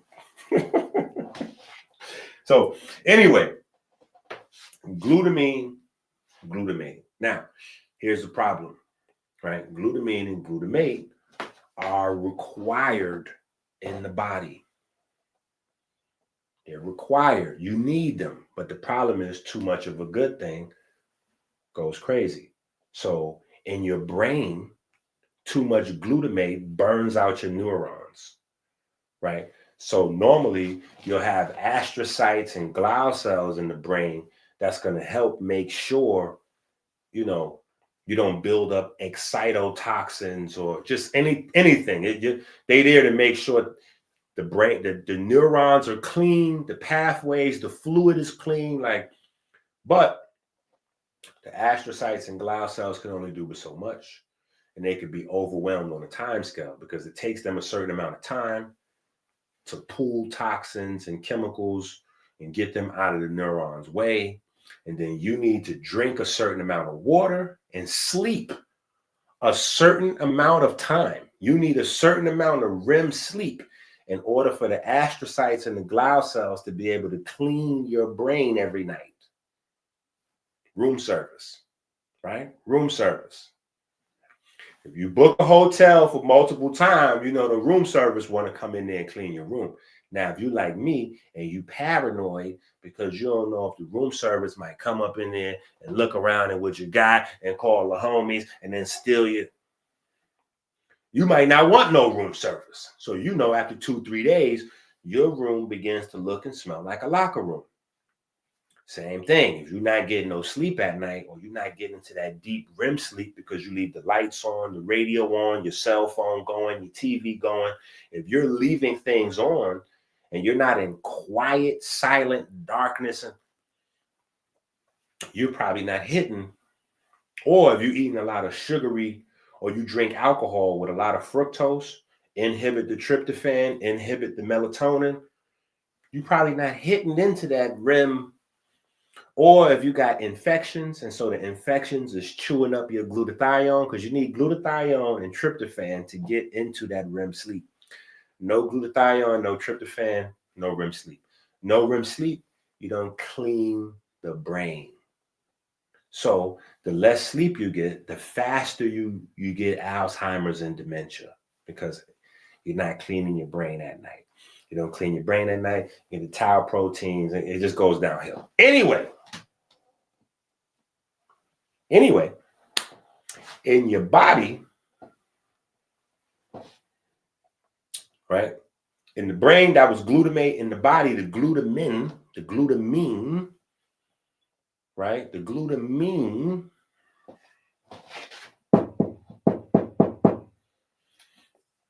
right? Not only can become glucose, right? It's not alone there, but glutamine can also go into the fermentation process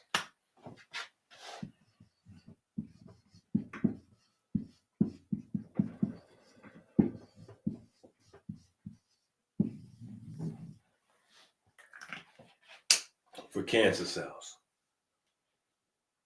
So glutamine is the other fuel source for cancer cells. Now, it would be beautiful if we could just go on a glutamine and glutamate fast and a glucose fast, and somehow cancer would disappear, right? Because in theory, that would happen. If you didn't have any glucose and glutamine in your body, the cancer cells would die, right? But your other cells would also die without glucose and glutamine, which would make it similar to a chemotherapy, because chemotherapy doesn't only kill cancer cells, it kills healthy cells, right? So there's a problem with chemo, right? And the chemical therapy. things that are poisonous to cancer cells are quite often poisonous to healthy cells, right? So you don't want to just grab, oh, I'm gonna just have me a little chemo every day. That way I stay cancer free. That's right. It's not the way to go, right? So what we want to do is, because you really can't avoid the now, again, you can avoid the excess, because if your body doesn't have excess protein, then you don't have to worry about amino acids going into fermentation, right? But people who just eat meat because they don't count, like most people, when you start telling them they got to count carbs and count protein, amino acid, this, that, and the other, they look at you like you got 3 heads. They're not interested in doing that. People want to come to a holistic person. They want you to give them a magic plant, and the magic plant just gets rid of cancer by itself. That's not how it goes, right? That is not how it goes, right? So you can't just eliminate glutamine and glucose. It doesn't work that way. When your body doesn't have enough glucose, it starts turning other things into glucose. The body will start turning fat into glucose. If your body doesn't have enough fat, because you done went through all the way through keto, you the other side of keto. You done lost all, you did 0% body fat, right? You done went from 30% body fat to 0% body fat. You done keto to almost death. Well, now your body is going to start taking muscle tissue and turning muscle tissue also into glucose. Now, it doesn't really go in that order, but your body does turn muscle tissue into sugar so that your muscles basically eat themselves. Yeah, your muscle turns into sugar so that the same muscle can burn that sugar, right? So your bicep will start breaking itself down, turning those amino acids that once were protein, a part of the actual muscle, into sugar to power that muscle function, right? And this is where people get real skinny with the cancer. It's called cachexia, wasting away syndrome, right? So the way you avoid the fermentation is by having what your body can use, right? And this is why obesity is so dangerous, because obesity in and of itself doesn't basically give you a cancer or this or that. But once something develops, it has plenty of room to hide in your body, feed itself, multiply, whether that's a cancer cell, bacteria, a biofilm, funguses, viruses, whatever. Crazy rare strains of candida and, all kinds of stuff, right? So the idea is we work on this guy, right? We work on this guy. So the water part, the exercise part, right? The NRF2 system part, the herbs for the NRF2 system. And maybe we'll go over that at some point again, do another part to this. But I think we walked down 3 hours and 53 minutes. Right? I think we walked it down, right? I think we walked it down pretty good, right? We could probably go through.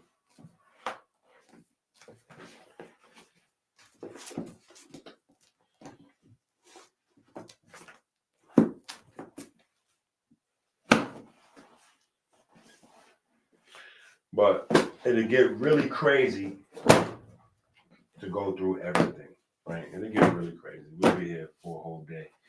We'll be back to doing marathons. But we have a book, right? Soulcraft, the lab work, right? If you don't have this book, Soulcraft, the lab work, you need to get this. Go to Amazon, put this in your cart, check out, right? Herpes versus leukemia, right? Very important book in this cancer conversation, because one of the things we discuss is the little known facts that infections often cause cancers.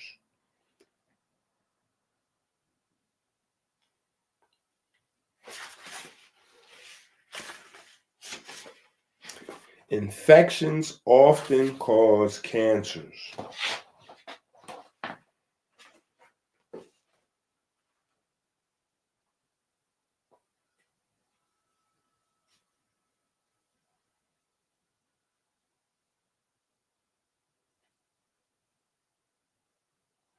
Okay, and we go crazy in this book with the science.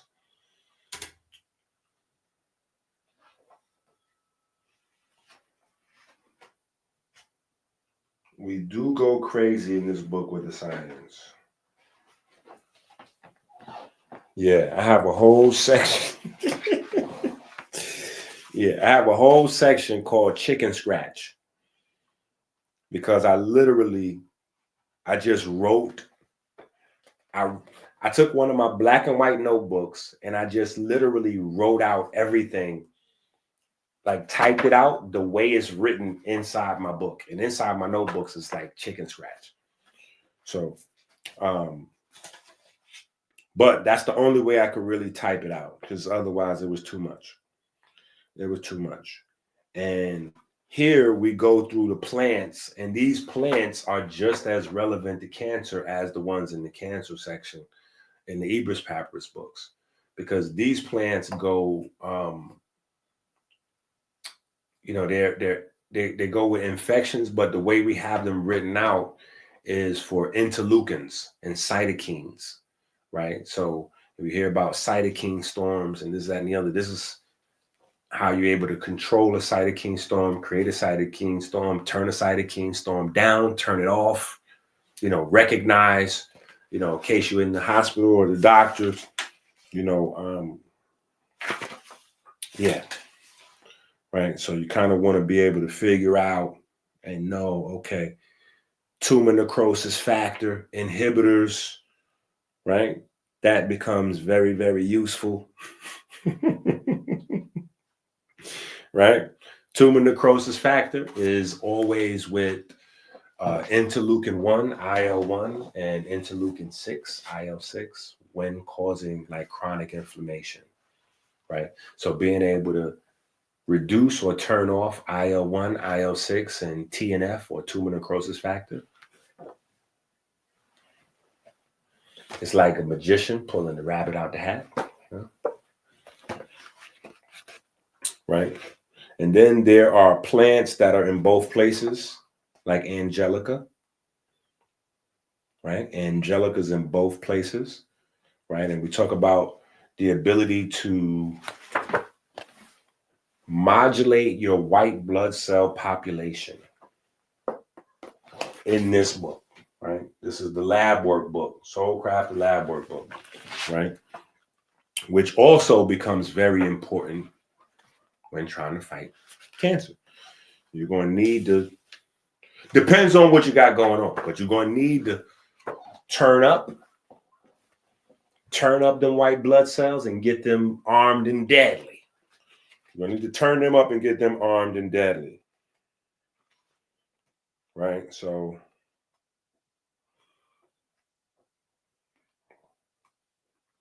and then there's some plants that you may have heard of, that you may know of, like bladderwrack and black walnut, right? But what you may not know, like for instance, a lot of people know black walnut, antimicrobial, bacterial, antiviral, end of story. Or they might say something like, what is this guy on the internet? It's a guy on the internet. A lot of people watch him. They like his page. So, if I say something about him, like, yo, you hate on this guy. But I can't, I want to hate on him right now, but I can't think of his name. It's not Yaki. It's another guy. He just did a video not too long ago talking about blood purifier. Burdock root is the blood purifier. I'm like, yo, these guys is making thousands of dollars with this baloney. Blood purifying is not like a real thing. Yeah, blood purifier is when they take your blood at the hospital and they put it in that thing and spin it around. And when they spin it around, they separate the plasma from the white blood cells, the red blood cells, and the platelets. That's blood purifying.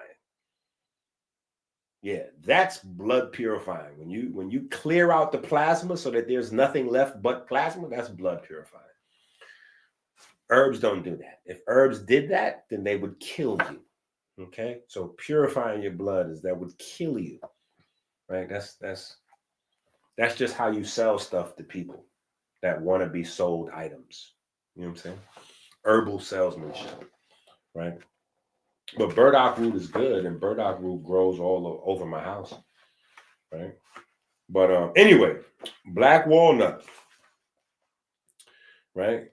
Black walnut, you have to be mindful of, because black walnut inhibits or downgrades nitric oxide production, right? So you have to be mindful what you're doing with black walnut, right? But the beauty is inflammasomes, right? There's a such thing called inflammasomes, and juglone, the main chemical in the black walnut, inhibits inflammasomes, right? Whole nother nasty group of things called inflammasomes. If you never heard of them before, type that in, pull those up, right? But IL-1 and IL-18, it also downregulates those cytokines, IL-1 and IL-18, right? So you have to put a compound together, usually, if you want to target IL-1, IL-6, and TNF, because different plants is going to do, right, different ones. So yeah, we go through some good stuff in here. Yeah, there's some good stuff in here, right? Hold on. There's something else I'm looking for in this book, though.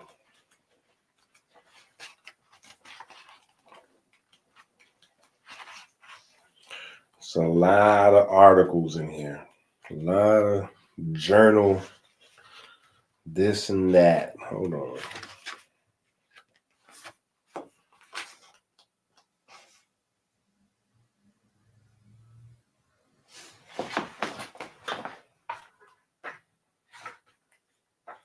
I'm looking for something specifically.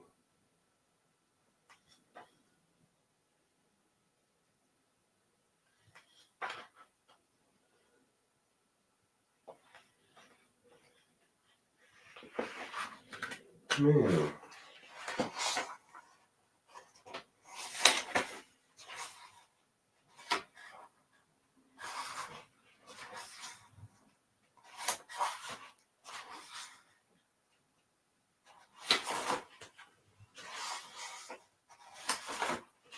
It might not even be in this book what I'm looking for.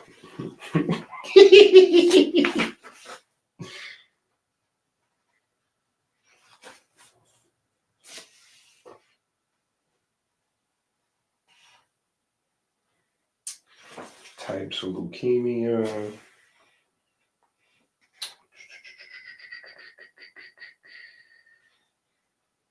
Chronic leukemia.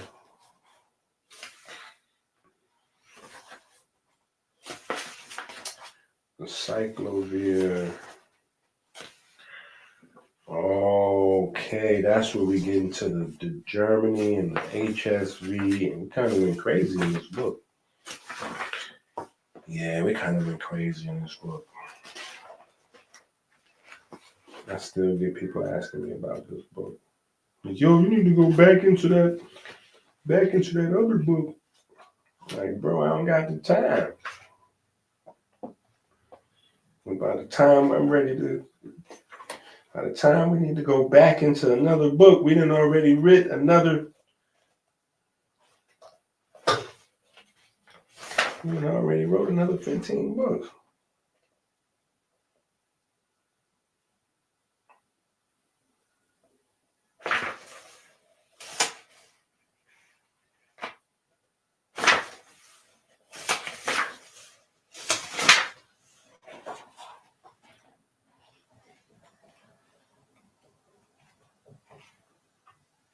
Okay, so no. I think that's good for today. We might just do a part 2.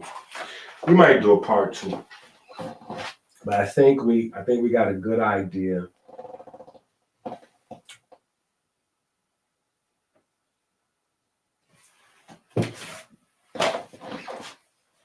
Is it this one?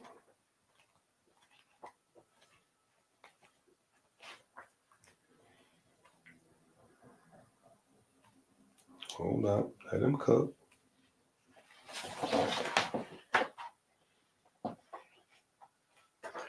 Yeah, you know what? Y'all gonna have to get these books. You're gonna have to get these books. You need to get this, The Serpent and the Rainbow. Human computer virus, HIV, Candida, PCOS. Oh my, you gotta get this book. Yep.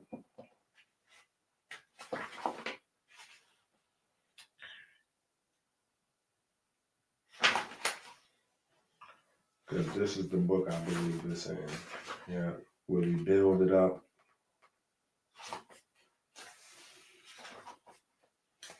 Yeah. I believe this is where we build. Yeah. Okay. So this is where we get into the T cells. Yeah. This is where we get into the T cells.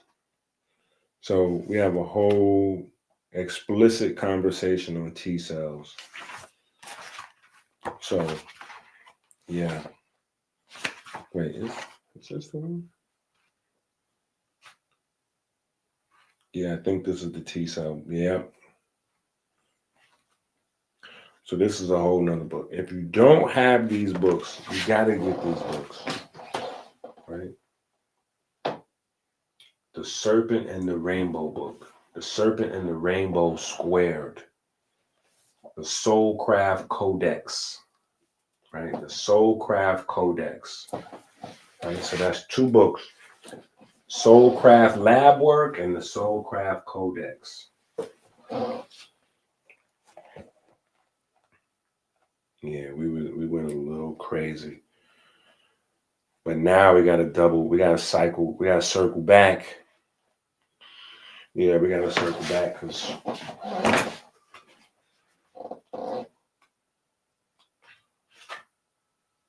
especially this chapter right here, this chicken scratch chapter is everything. I put my whole secret sauce. Ooh!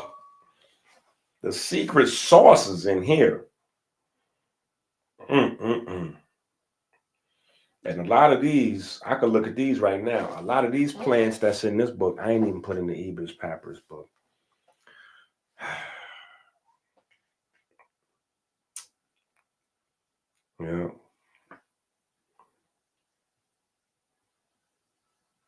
Yeah. Yeah. Okay. All right. We went crazy.